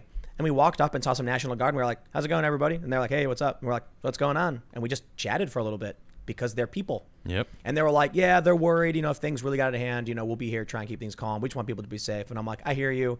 And we talked about the nuances of a riot and how people protest and how it escalates. And we basically agreed on a lot of things. And they were cool dudes. I also talked to some cops and they were saying like basically the same things. Now I'll tell you what though, I saw cops do some BS in Ferguson. Yeah. Like walking up for no reason and chucking a flashbang at a group of people just doing literally nothing. And it sparked a riot. I've seen that kind of stuff happen. Right. So I mean, we've discussed it. Are there bad cops? Yeah. Yes, there are. Right. Yeah. I mean, okay. Are there bad people? Yeah. Are there racists in the world? The real issue is that there are bad people. Period. Thank you. And the issue is when it comes to police should be held to a certain standard. What I mean by that is if they're the enforcers of the law, then we need to make sure we don't have, we need a set of standards so that we don't have bad people who gain that power. It's going to happen. Yep. And that's what we got to be very careful of. That's true. Because then they'll start bringing in their buddies. They'll start infecting, certain, like Chicago is so corrupt, man. Mm-hmm. Yeah, it gets bad. So anyway, we're supposed to be talking about banning the Democratic Party. But to bring it back to Chicago, we've got, there's so much corruption in Chicago. There was a video years ago of like a bunch of off-duty cops beating up a waitress. Yeah. There was a cop who grabbed a meter maid by the throat and slammed her up against the wall because she gave the cop a ticket for illegally parking. It's messed up. It's a dirty city, man. It is. And I feel bad for the cops, who good cops. Or the rookie cops who are like, I want to be a cop, man. I want to do the right thing. And then they get in and do you know the story of John Burge? No, I don't know. It sounds familiar. I'll just be very careful, but Google it. This dude was accused of electrocuting people into forced confessions. Whoa. Chicago is a dirty place. Again, A democratic city for like a century. for almost a century. Yeah, exactly. So that's why it's like, I think, I've talked about this before. My bias against the Democrats is probably somewhat part of this, where I grew up in a city where Republicans were not a factor, where it was like the Republicans did things that didn't affect me. Yeah. They'd talk about pro-life and, flat tax or whatever. And I'd be like, I don't know. And the war stuff, definitely, I was like, oh, these neocons. Rrr. And then you have the Democrats in Chicago that just ran everything like it was a wasteland. It was like, it was just awful. And so I've been personally betrayed by these politicians. They've promised things. We've worked, I'm not going to get into specific details, but there were some certain instances where we were made promises by the city in exchange for fundraising and work. And then they just like basically figuratively knifed us in the back. Yep. And so I'm like, I hate this place. It's crooked. It's corrupt. The violence is out of hand. I'm done with this. So you know what, man? You reap what you sow. Louis Gohmert has proposed this bill, and I don't believe it specifically targets the Democratic Party. I believe it just targets the idea of racist parties. Yeah, well, that's them. or the idea that they can just apply this blanket racist, statement on all these different things, like all the statues and all the whatever else they're claiming is racist nowadays. It's not. It doesn't work. There's a point where they're going to be like, oh, wait a minute, this is now coming back to bite us, and we should, cancel that. Well, if the Republicans sweep the House and the Senate, the first thing they can do is say, in honor of intersectionalism, we think we should take down any symbol representing slavery. And the first thing on that list is the Democratic Party. Gone. Boom. Yep. You reap what you sow. And I think it's because the Democrats have become, I think it's not so much the Democrats. I think for a long time, our political class has been infected by corrupt crony establishment. They've sold us out to major international interests, corporations, offshore money. Yep. And now it's really difficult to figure out how to solve the problem. Well, I do believe Trump is trying. Yep. I do think he's an outsider. I think he, again, I can say it a million times, character defects. But you look at the guy, and he's very clearly not part of whatever it is these people were doing. No, and he has a degree in economics. Like he can see the money side that's leaving America, that's making us weaker, slowly but surely. But it's happening. It's not even about that. I mean, it is about that. Right. But yes. My point is specifically, in Trump's mind, he wants America to be the best. In the mind of our establishment political class, they want to make money at the expense of literally anybody to get it. Anything, yep. And so Trump has been essentially purging the Republican Party. So you had these two big populists. You had Bernie and you had Trump. Trump won. Yep. He wasn't supposed to win, but he did. Trump was able to shut down the establishment on the Republican side and win. And then we saw a wave of Republicans retiring. These establishment dudes were backing away. Yep. And that was a vulnerability for the right-wing populists because it opened up the door for Democrats to try and take some of these seats. But now we're starting to see more populist, legit Republicans, people like Sean Parnell, for instance. Sean Parnell's first one that popped in my head. Exactly. Seems like a legit dude. Yep. And on the left, you're seeing a lot of progressive, grassroots-style Democrats who are trying to like primary their opponents. Well, I certainly disagree with their politics, but there's a part of me that I'm very much like crooked, corrupt class that's extracting all of our resources and giving it to a foreign country. Idealistic and kind of crazy activist. They're both really bad, and I wouldn't choose either of them if I had a choice. Yeah. But I think the crony, corrupt class has exploited us and extracted our nation, and we got to get rid of it. Agreed. I'm all in favor of like, can we just vote out every incumbent, period? That would be wonderful. And at this point now, I really don't mean every. Maybe 10 years ago, I was like, get rid of him. But, I like Ron Paul when he was in office. I disagree with a lot of what Ron Paul says. But he was a very, very libertarian Dr. No. He's like, no, don't do it. No. And same thing is true with Rand Paul. Rand Paul recently wrote an op-ed about demilitarizing the police. Right. I actually disagree with how he's framed things, but I agree with him more than I disagree with him. Okay. But like to look at what's going on in Portland and say, oh no, it's so evil, we must defund this. I'm like, well, hold on. Riot control in defense of a courthouse, in my opinion, is not like secret police black bagging people in the middle of the night and renditioning them offshore. Agreed. I do believe demilitarizing the police. I agree. What does that really mean, though? Right. You know, so he's talked about how they're getting, you know, it's basically what happens is you actually have military tech being hand me down to local departments. And I don't necessarily think that we need to just get rid of all of the stuff they have. We definitely don't need to keep giving them tank, like APC style, you know, like, and stuff like, you know, vehicles. But we've got great local defense. No one's ever going to invade this country, huh? That's a good point. So the issue is less so that they have it and more so the constraints and the oversight. So look, as the chaos escalates in Portland, I imagine what would happen if the feds didn't have the riot control stuff they did have? Would the building just be burnt down and we'd go, no, you know, build it again? Yeah. And all the court documents that were in there would be lost. Court cases, evidence, people's work, people's computers, emails, correspondence, just like destroyed. Precisely. So look, it's a tough question. But anyway, more to the point when it comes to the political class, I think Rand Paul's great. I think Matt Gaetz is pretty good. I like Tulsi, but Tulsi's basically retiring anyway. And then you've got now potentially Sean Parnell could win and take a seat from a Democrat. We'll see what happens there. I also want to give a shout out to Billy Prempe of that's right. of New Jersey. Yeah. He's got a wonderful platform. I 100% agree with. Isn't he for like pot legalization? Yeah, I think that's he's a Republican. I mean, but he's a Republican that has a lot of good ideas, and he's a younger man, and that's what we need. We need newer, younger generation getting involved for the future. He's in North Jersey, I think. Yeah, right? I think so. Yeah. Yeah. Because I remember we were talking about him. District Billy Prempe. The ninth congressional district. Yeah. You guys should check him out and Sean Parnell. Yeah. Full disclosure, I've donated to Sean Parnell and Billy Prempe because you mentioned that. And the reason for that is, to be honest, I donated to way more Democrats than Republicans. Yeah.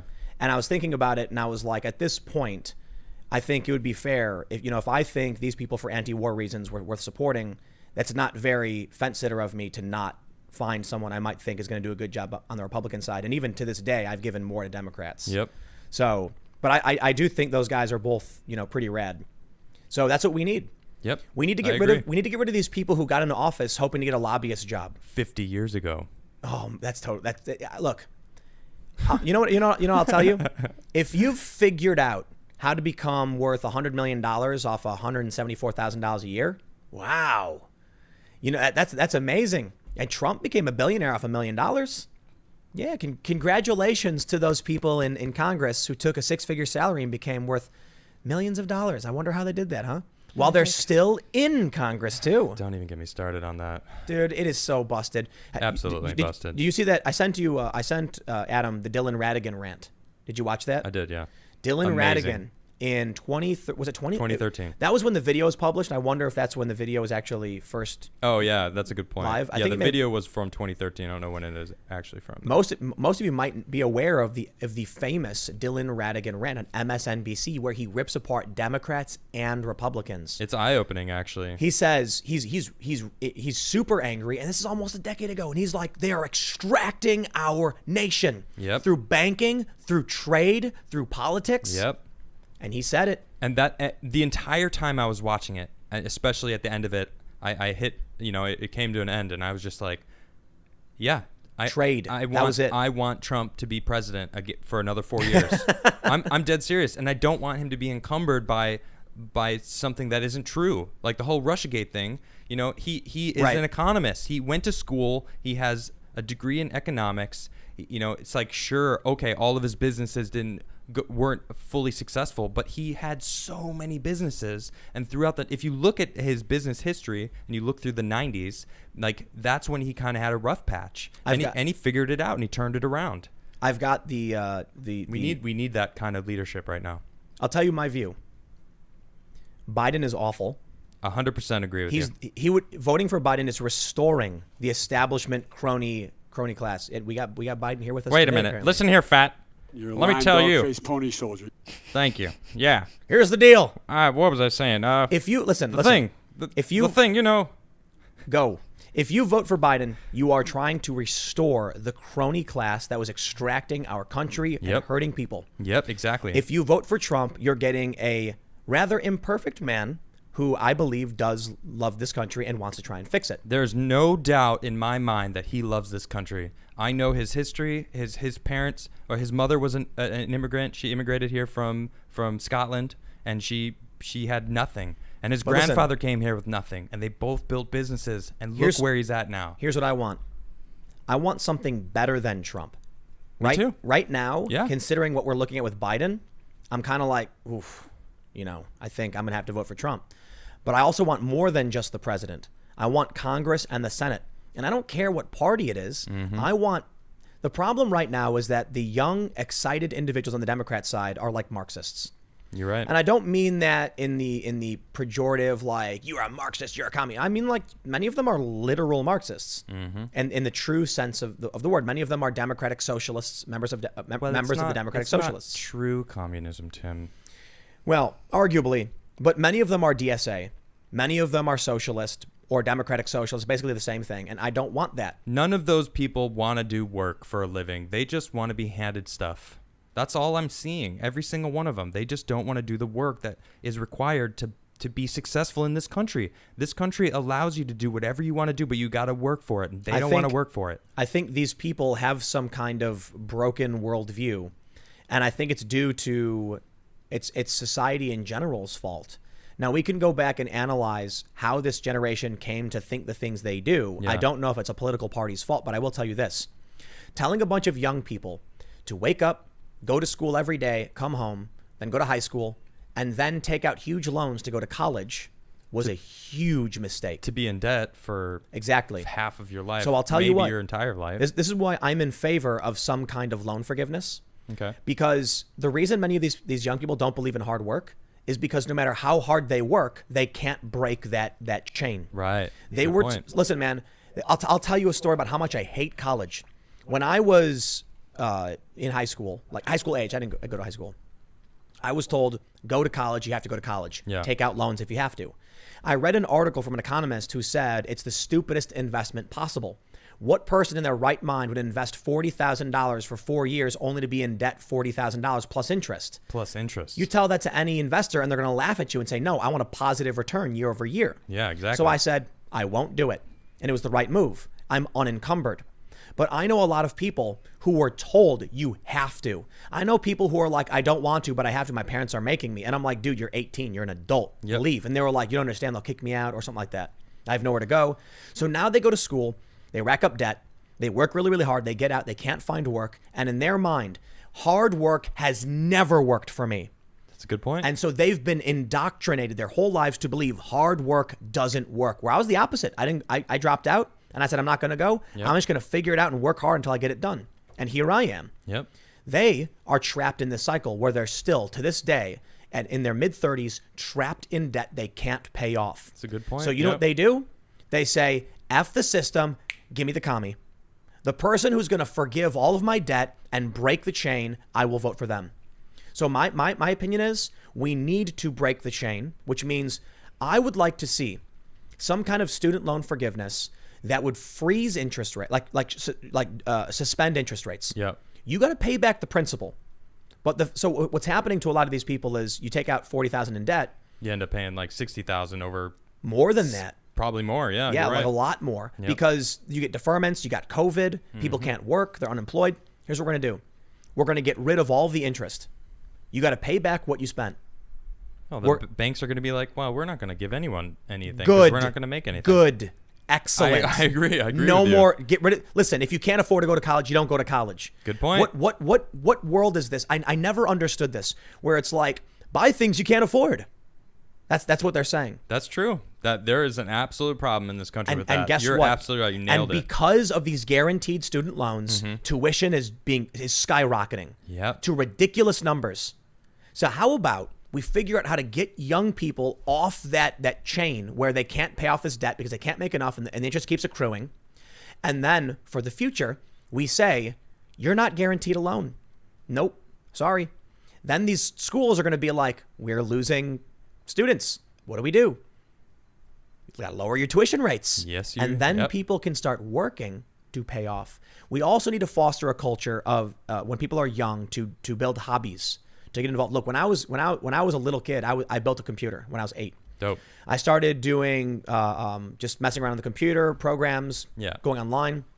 I started doing game programming with like Flash and stuff when I was probably 12. Well, that's it though, right there. You just said it.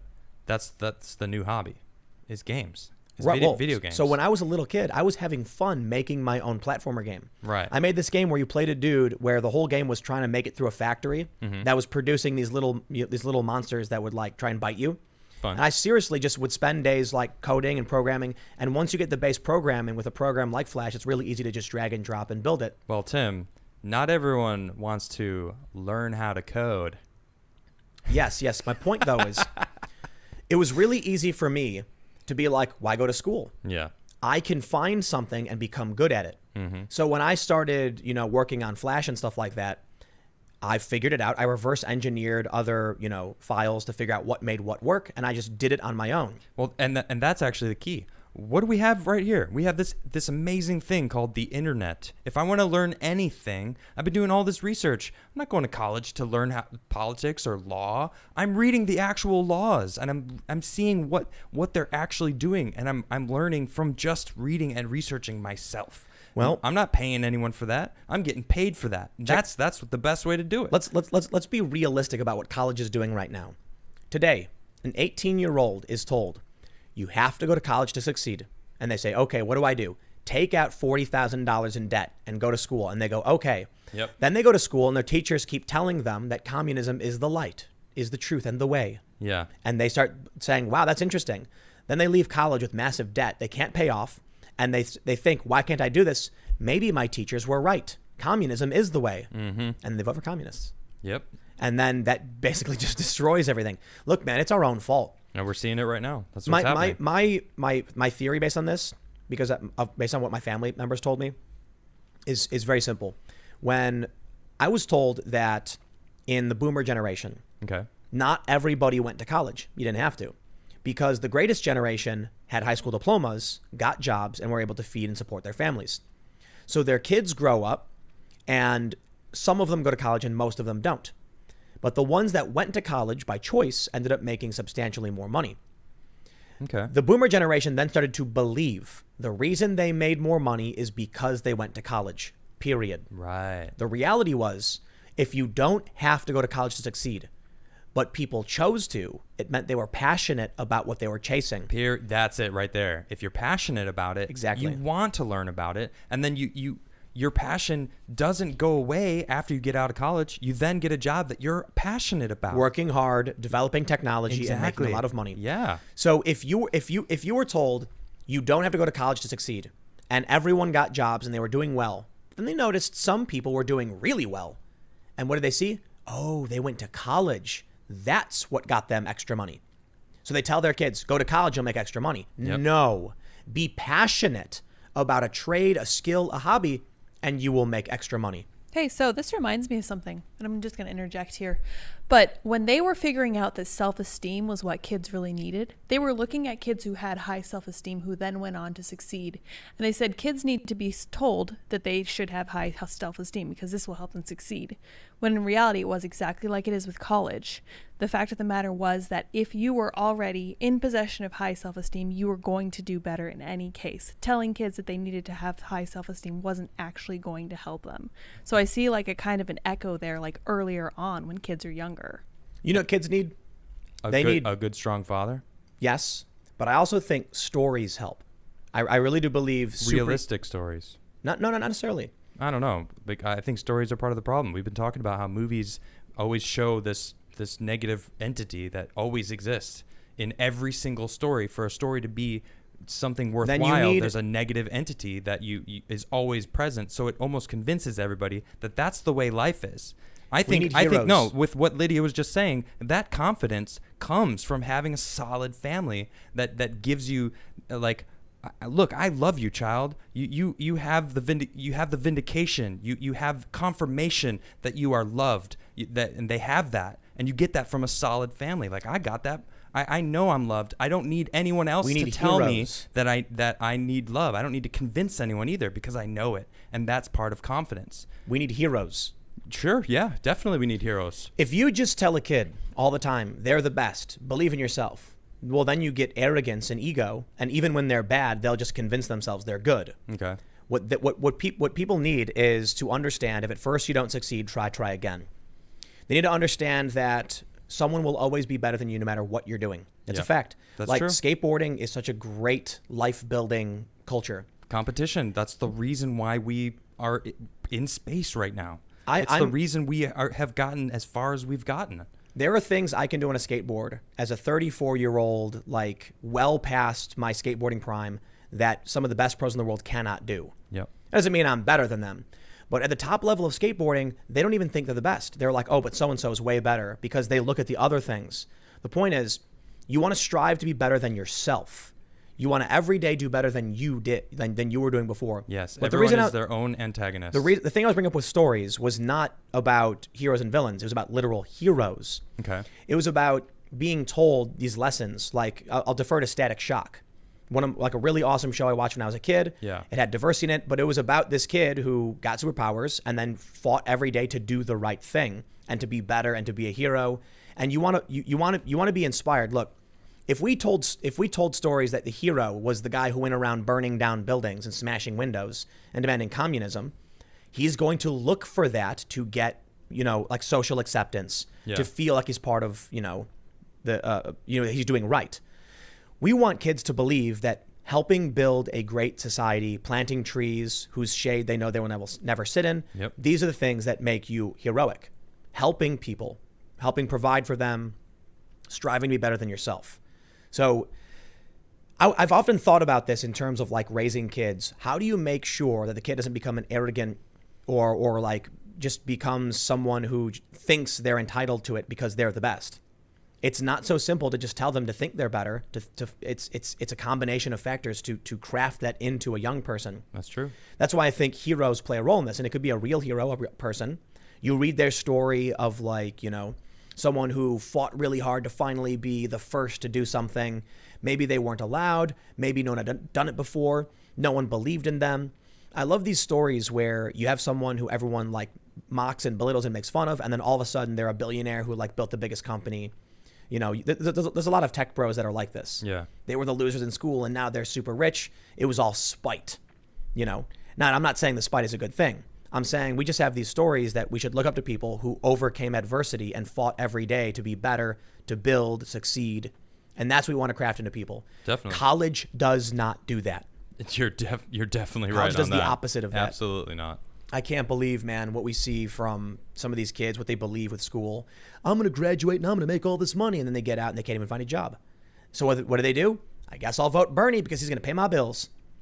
That's why when you see like Elizabeth Warren and Bernie Sanders saying straight up, like, we're going to pay your bills if you vote for us.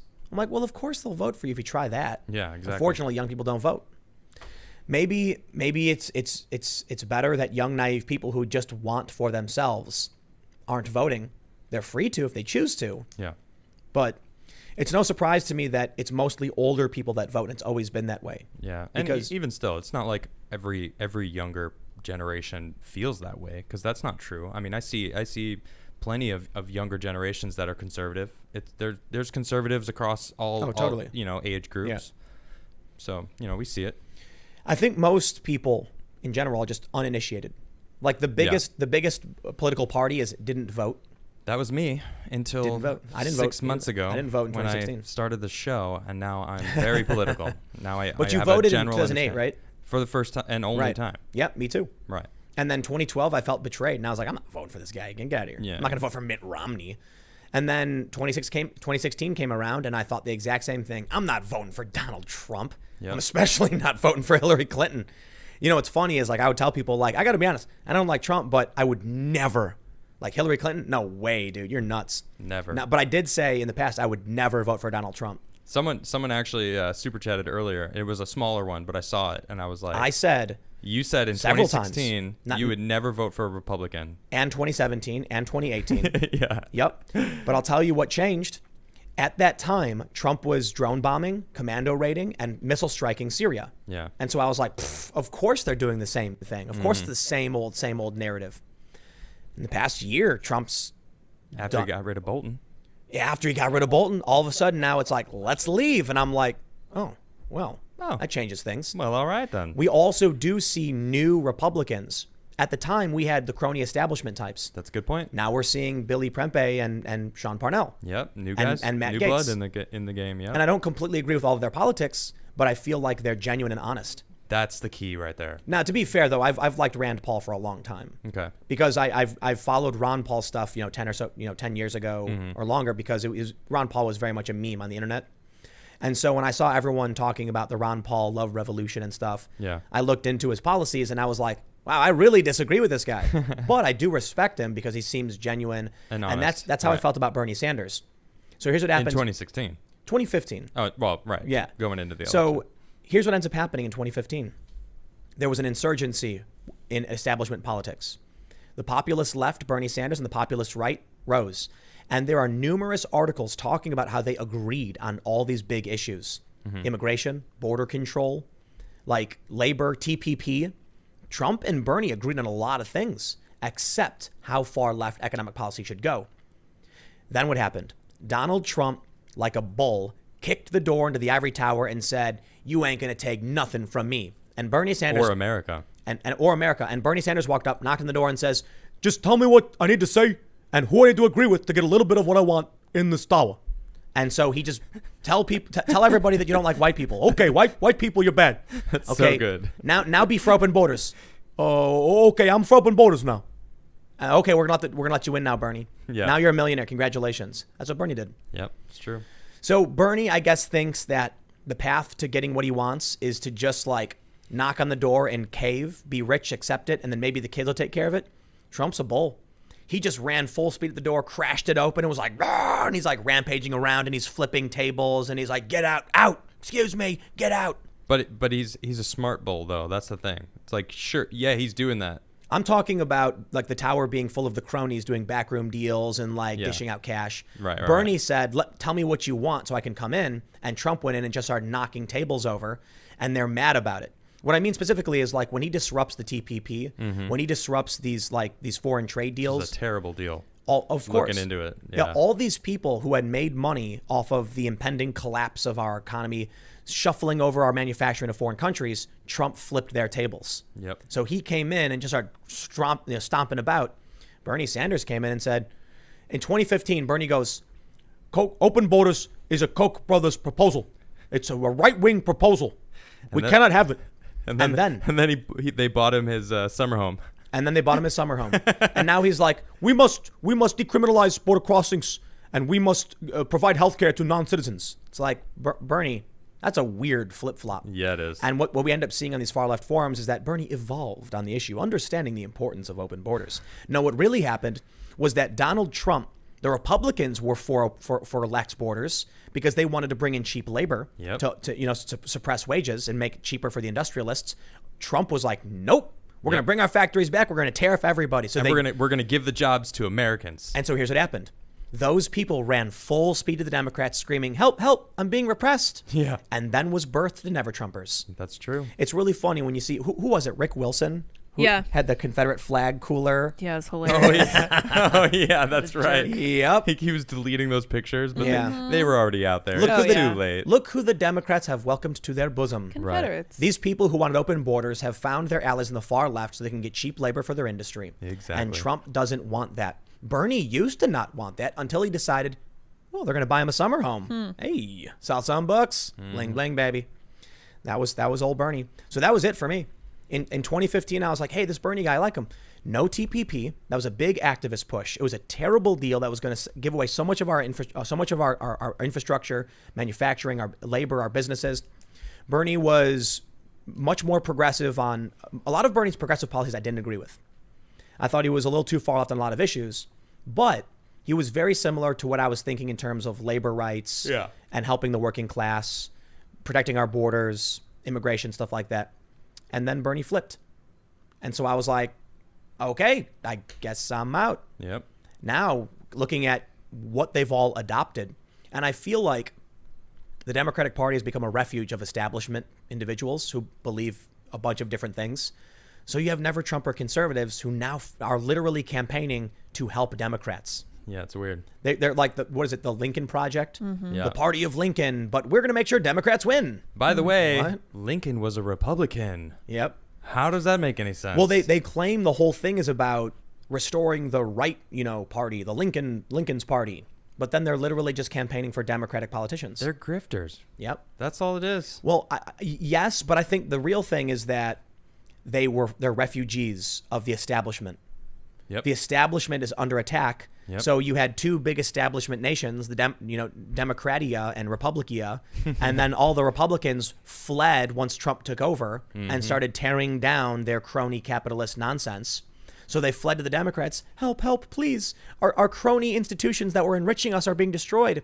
And then the crony Democrats were like, oh, you poor thing. Come to our party and join us. And what do you want us to advocate for? Open borders? Okay. Yep. Sounds like Bernie. Yep. Sounds like Bernie. And there it is. So, hey, man. Joe Biden. Here's the deal. I'm going to restore establishment politics. Mark my words. New taxes. He actually said that. I know. He's like, I'm going to roll back all those terrible, like, what is it? Tax cuts? Tax cuts that Trump did. It's like, wait a minute. You're going to roll it back? So you want America to pay more tax? Wait, you're leading on that? So you know the famous line, mark my word, no new taxes? Right. Read my lips. Read my lips. Is that what it Yeah. was? Read my lips. No new new taxes. Oh, I taxes. ruined it. Yeah, it's all good. Joe Biden says, read my lips. New taxes. Yeah. It's not quite the same. Wow. I'm imagining all of like the suburban middle class people being like, wait, what? Record scratch. Right. Like, huh? I would like to give more money to the government that I'll never see used properly and have no idea where it goes. Right. That's a great pitch to American people. That's terrible. My first- I mean, it's in line with Biden. Come on. I'm not even, we're not even, is it surprising anymore? Like, nothing is surprising anymore. Did you hear what he said about Trump? Oh, goodness. What? Trump is America's first racist president. Oh, yeah. Oh, that's because Biden isn't president. Well- No, there's definitely been racist presidents. I mean, We've had presidents literally who owned slaves. I know. Yeah, exactly. Dude. Biden was very young when that was happening. It's not Right. his fault. He forgot. Yep. Yeah. Oh, that is so. Oh, that's what Charlemagne was ripping him apart for. Yep. He was like, "You were on my show saying some racist stuff." Mm-hmm. Oh no, I didn't read the article, but I saw a clip of it. Biden says that Donald Trump is America's first racist president, and then he goes, "Help me be the second." Oh, But strong. But he's not. That's the craziest thing. It's like, they always go to that freaking Charlottesville, defending It's good people on both ridiculous. sides. It's like, go watch his speech, please. I'm so sick of hearing about it. Go listen to the first words out of his mouth during that speech is, Neil, they should be condemned, period. But listen, that was the listen. first thing he said. I do have a bit of a ridiculous. progressive view on racism where, before everyone freaks out, I do think everybody has racism within them. Okay. It's just something like Brett Weinstein talks about. Humans, actually, I'll give you a very simple example. You ever notice that people who are like in relationships look like each other? Ever notice that? It's like a trope where they'll wear similar clothes. I've seen that it tends to be true. Yes. There was one study I read where they showed faces to people and asked them to rate them on attractiveness. Okay. And the faces of themselves, they would rate the highest, not realizing it was their own face. Okay. So people actually people feel safer around what is familiar. So there is, I believe, an inherent racism that humans Definitely. contend with. And again, Brett Weinstein talks about this, that we become smarter, we become understanding, and we resist these baser instincts and understand that, we can come together and be trusting of each other. I know, but I feel like that's racism is considering your race superior, though, and I feel like that there's a blend. Or you're blending them together when prejudice- they're not necessarily the same thing. Racism could be prejudice or discrimination based on race. Okay. So if people are predisposed to recognize certain cultures or ideas, I think there is inherent bias. I think it's more of like a balance thing, but I do think that America has overcome all of these things. I think so too. We've passed. I mean, we still have racism for sure. Yeah, there's racists out there, no doubt. Right, but I do think that there's a reason why so many cultures to this day are still racist. I believe that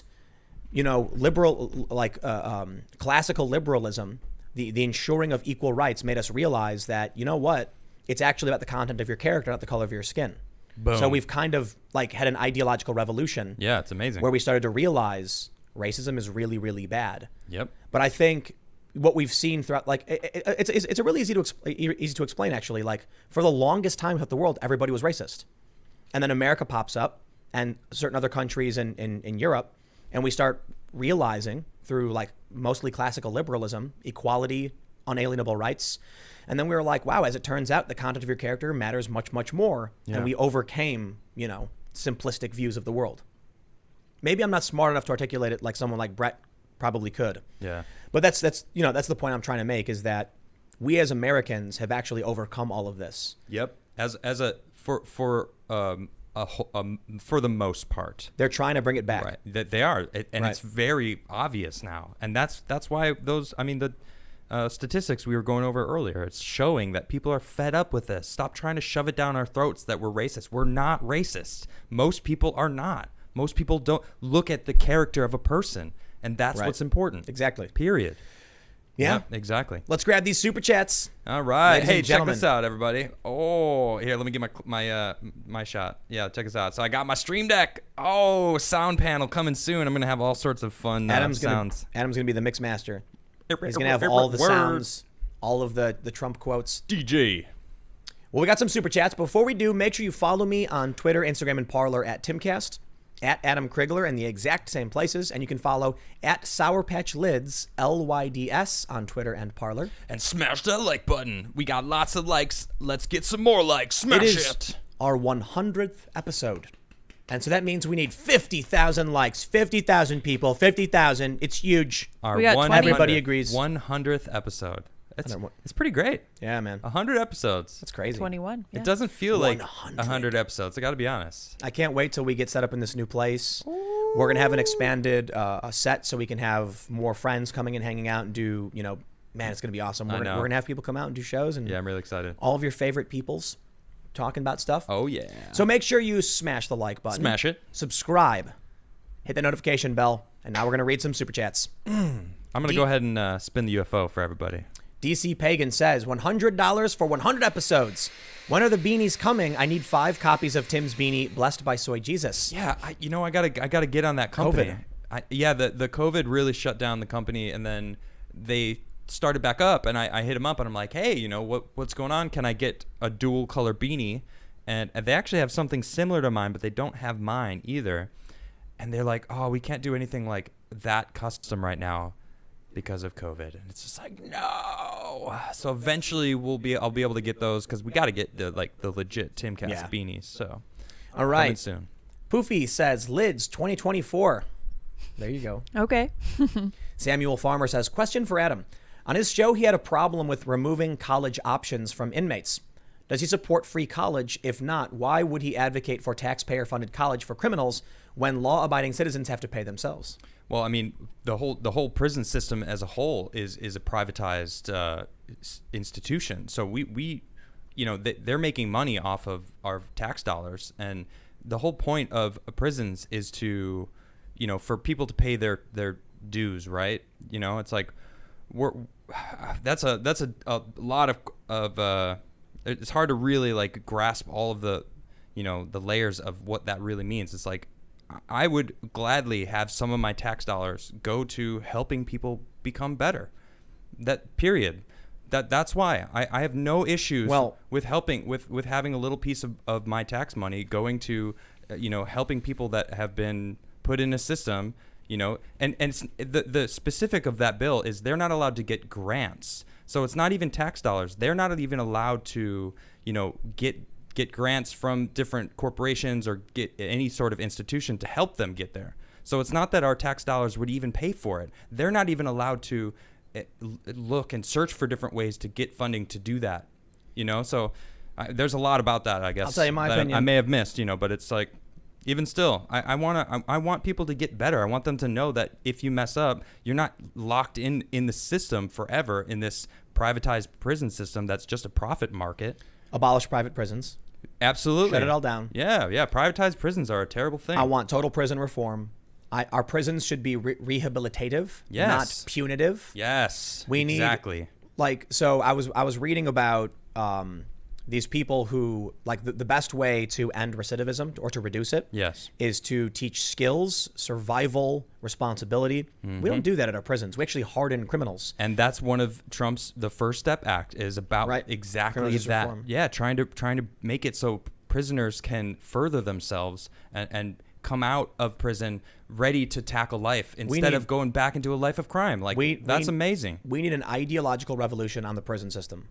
Yep. I'm not saying bail reform, release all the prisoners, and do restorative justice. None of that. What I'm saying is, I think we've built our current prison system around just like from old ideas of putting someone in a box because then they can't hurt people. But now we're coming to a point where we have way too many prisoners, and we have to figure out how when people commit a crime, we can help them become people who will not commit a crime again. We're not doing that. Yeah. We're not doing it so well. The bigger issue I have is that government-run prisons are often really awful. They're really bad. And so one of the things people mention about private prisons is that some of them can be actually a lot better. Sure. But then you do create perverse incentives for locking people up. We've seen it with these juvenile halls where judges were getting paid off. And these people are criminals, I know, and crime is going to happen. I think we need some kind of prison reform. I do. Yeah. I'm not going to pretend to know all the answers, but I don't like what we're doing now. And so it's hard for me to pretend like I can tell you how to fix everything for sure. I certainly think we need an ideological revolution pertaining to how we handle inmates. This is the problem, though. Prisons are a form of medicine. Police is a form of medicine. Medicine is for diseases that we get. You know, everyone loves to figure out and try to change what the medicine that we use to fix certain issues. And that is the problem. We have to look past that and get to the root of why everything is happening. Why are people going to prison in the first place? Are there always going to be bad people? Absolutely, yes. You know, but is there, you know, reasons why people are turning to criminal act instead of just trying to further themselves? Well, it depends on the crime. That's the issue. Well, you're absolutely right. You're absolutely right. But for the most part, I feel like it doesn't matter. There's still a reason that the crime happens, you know, and it's like we can try to figure out and keep changing what medicines we use for the problems of society. But I don't want to do that. I want to focus on the problems of society. Why are we there? What can we do to upgrade that? That's the key. That's the conversation I want to keep happening. The issue is that when a lot of people talk about the cure for cancer, right, they don't realize that cancers are all different. That's true. So sometimes crime is violent murder, gang-related, drug trafficking. Sometimes it's desperation, need food, can't pay rent. Yep. Like AOC likes to assume that all the violent crime was because people were stealing bread because she doesn't understand and she's too idealistic. Mm-hmm. No, it was people shooting each other. Yeah, exactly. That's very different. They're not hungry. They're just like evil. Right. I mean, maybe evil isn't the right word for a lot of these people who have no idea what they're doing and don't care. Yeah. Callous maybe. But I do think we have to at least try to figure out how to help people be better. It's tough though, man. To pretend like I have all the answers, definitely not. Bring back better. Buy back better. What is it? Buy back? Buy back better. I don't know what he says. It's no, we're not. No, it's bring back better. All right, let's just go. John Kirsch says, congrats to the three of you. Keep on keeping on. Appreciate it. Thank you. Curtis Reynolds says, I smashed it. Thank you all for smashing the like button. Can we break 30,000 likes for our 100th episode? Lee P says $1 for every episode, except apparently I'm keeping a penny for myself. Love your content. Love the input from everyone. Appreciate it. Thank you. A lot of big super chats today. Thank you, everybody. Callan Shaw says, congrats on episode 100. I also proposed to my girl today, and she said yes. Wow, woo! Congratulations, man. Nice. Congratulations. I'm spinning the UFO for you. Good luck with the studio relocate. Got any suggestions where we can settle down outside of crazy DC swamp we're in now? Northeast preferred. I like snow. Also, baby name ideas. New Hampshire has a great state motto: live free Adam or die. Adam is a really good name, I hear. I'm told. Yeah. It's classic. Mm-hmm. It's one of the best. It's the OG name. One of the best. One of the best frankly. names. It's like the first. It's an OG name. It being the first, I don't agree with that. Biblically. It's it goes back. Yeah. John LXC, I thank you for the super chat, but I can't read that. YouTube will ban us. Oh. Yep. Sovereign Psych says, congrats on episode 100. Fantastic episodes. Adam, I sent you a message on Parler. If you could check it out when you have some time, spin the UFO for the people. I will spin it for the people, and I'll check it out. Gareth Green says, once China had proto-liberal government under the early Western Han Dynasty. Look it up. Emperor Wen and his wife Empress Do governed by the Huang Lao philosophy.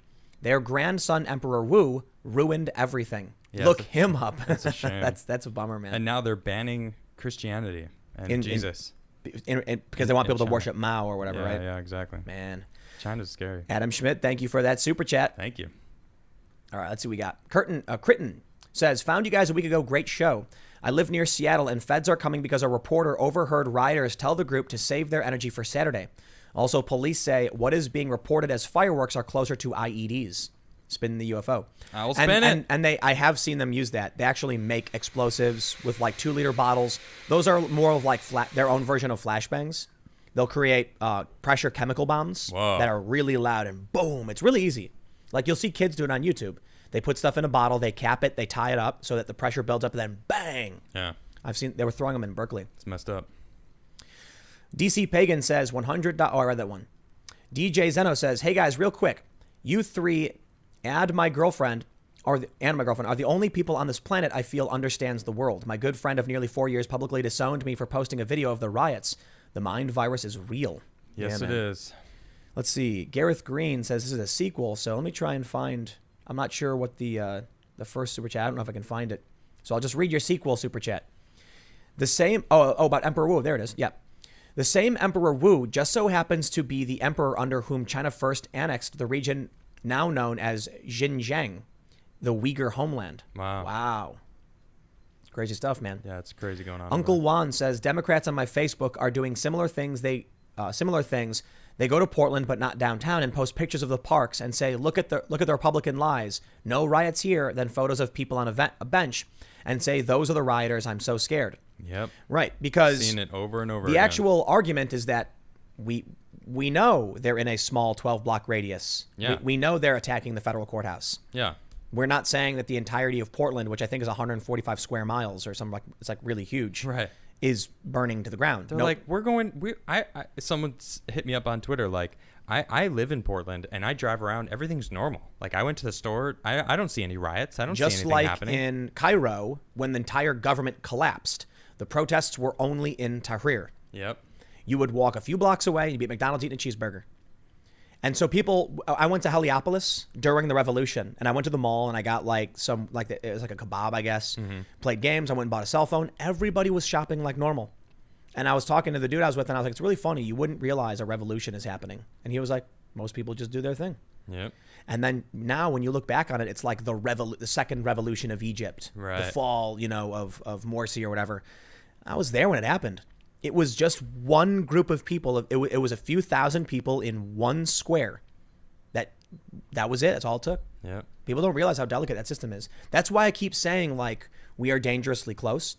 But people are saying things like it's only a few thousand people in Portland. It's not even affecting the rest of the city. It's all it takes, man. Imagine if 100 people stormed through, suppressed the federal agents, and just destroyed everything in that federal building. And they could if they really wanted to. They could easily overrun it. Yep. Yeah. Ian Hall says, okay, this one is for Lydia to get a beanie to complete the beanie gang. The rest to cover the cat's rent. Some funds can be directed to Soy Jesus. Get a haircut, you dang hippie. There we go. Ian Fathead says, Mr. Adam, I don't believe your Portland friend reflects 90% of the rest of the Oregon state. A microcosm, an exception to the rule, an anomaly.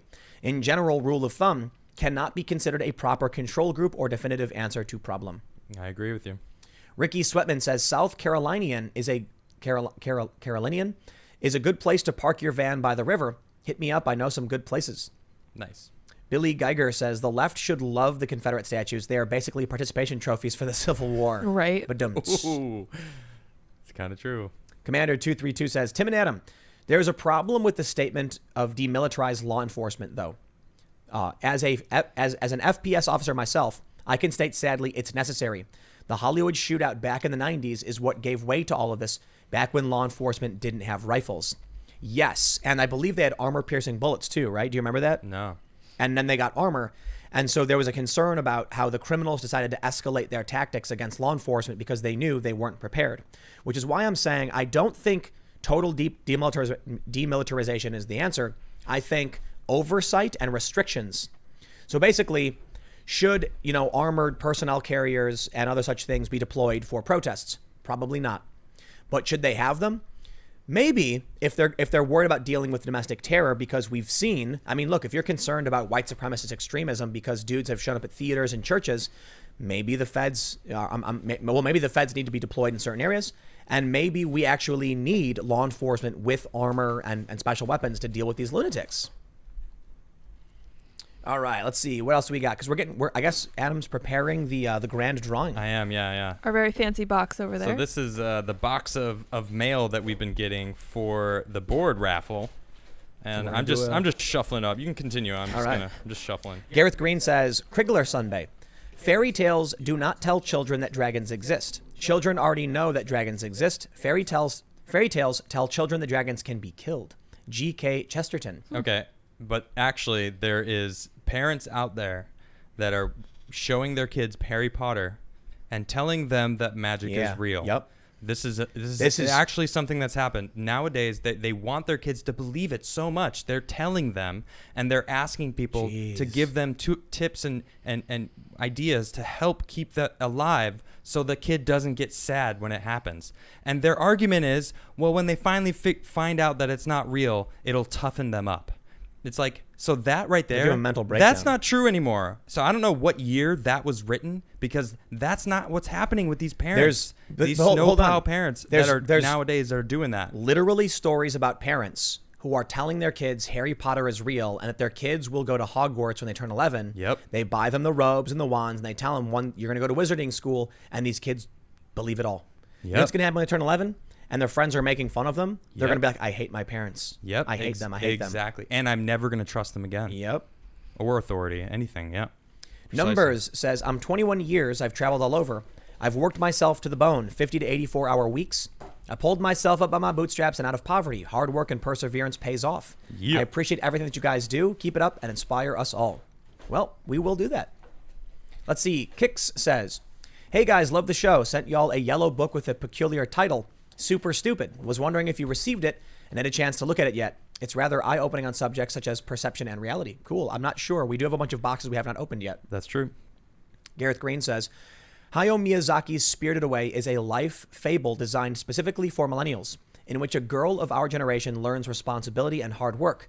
Naturally, parents complained that it was scary. Hard work is scary. Yep. It's Fathead says, Mr. Poole, in my opinion, the difference between a hero and a villain is not power or will, it's humility.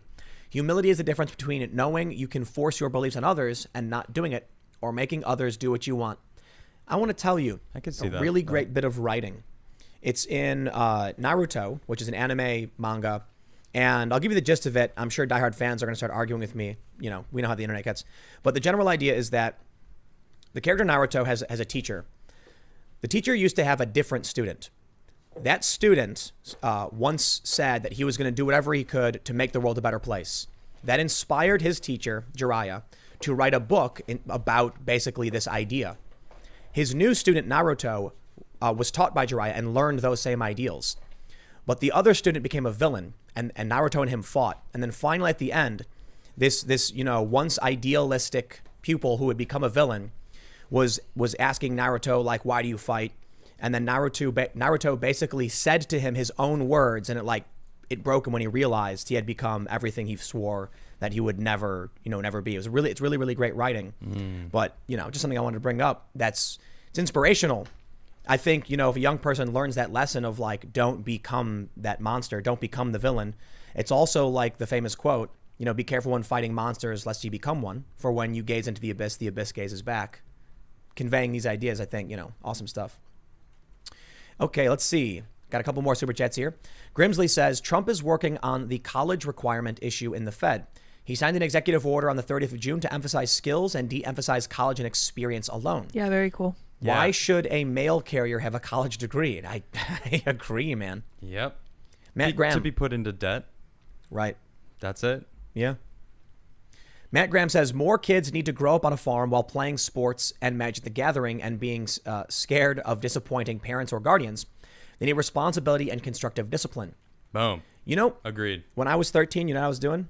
I was playing Magic the Gathering, Yep. Dragon Ball Z card game at a local card shop, and skateboarding. So what would happen is we'd go to the card shop early on, like Saturday. We would play cards, and then around the afternoon, we would all go out and skate around the neighborhood. Then once we got tired, go back to the card shop and play again until it started to get dark, and then go home. Cool. We were exercising our minds and bodies. Nice. Yep. Strategy games and physical activity. Edward Hughes says, Naruto made me a better man. I believe that is absolutely possible. It's not just about Naruto, but many anime characters have this thing about them I've talked about before, where in desperation they become stronger. They refuse to give up. They're willing to sacrifice themselves to save those they love. It's a very powerful like trope. Yeah. The things particularly about Naruto though is that he's kind of a screw up in the series. He's like really bad at what he does, and there's weird things he has talents with. But through hard work and perseverance, he actually becomes like one of the most powerful ninjas in all of the world. I don't know anything about Naruto's. It's basically just a kid who's an outcast, and everyone makes fun of him in the early series, and then by the end he's president. That's the easiest way to put it. Okay. Yep. So if you work hard and succeed, you can go from being a loser to being the president. That's the point. All right, so I'm gonna do this here drawing here. So about a month, was it a month ago? Yeah. Yeah, a month longer, ago, maybe a little longer than a month ago, we decided that we were gonna do a drawing for the last Harumph board. So we got this board here, and I am going to officially pick the winner right now. But first, smash the like button in Smash honor it. of Smash the that like- 100th episode special drawing. Smash that like button. Smash that subscribe Here button. it is. This is Careful the with it. winner. I'm gonna throw that on the ground so you can't see it. It is. I hope they're watching.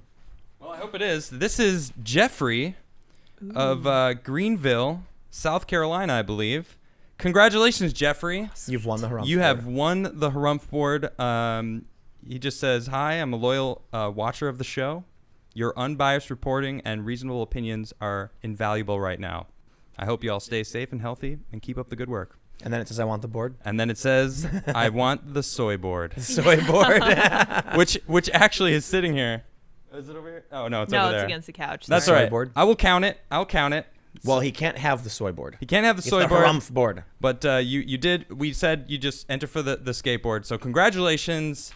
You're gonna have one of our Harumph boards on the way to you. Thank you for supporting us. We really appreciate it. Yeah, man. Man. So a couple of super chats that I will mention. Someone, Mother Clucker says, Tim, how are you about the anime Bleach? Bleach is an awesome anime. It's unfortunate how Bleach kind of ended. I read the history of how the anime and the manga came to be, and it was a really, really great universe. I wish they could have done a little bit better with it. We'll see how it plays out. I haven't followed it since the first series ended. I think they might be doing another one. And someone mentioned Black Clover as well. Another equally awesome series about someone who's kind of a screw up who discovers their true power and like. I don't know any of those. You don't need to. The general idea is just it's a very common trope to be a loser who works really hard and then succeeds. Cool. That you can have characters who are made fun of and mocked and belittled. Yeah. And they earn their place. Love that. Exactly. Yeah. So I'll tell you this. Gotta work for it. You'll like this. In the anime Black Clover, everybody has like not everybody, but most people have like magic powers, right? Okay. This one dude doesn't. So what he does is he works out until he becomes insanely ripped, and then he's just like incredibly powerful because he refuses to be weak. You know, he earns it. He fights for it. Yeah. The lesson there, everyone is dealt a hand of cards. Your cards may be bad, but if you play them correctly, even with like a 7-2 offsuit in 5-card stud, you can still win if you know how to play the game. Yep. That's what it's all about. And now people are super chatting a whole bunch of Naruto stuff.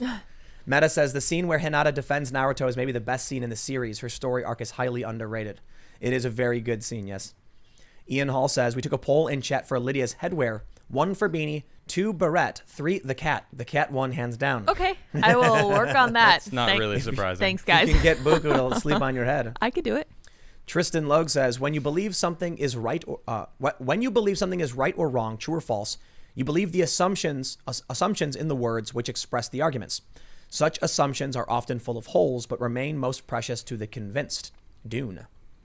Zero the Slayer says, Don Lemon mocked the mental acuity test for the president and then immediately flubs the test. No, is that real? I don't know. I gotta pull hope that so. up. I really hope so too. Well, we know we're about to go check I out. believe doing it. That shortly. I believe it.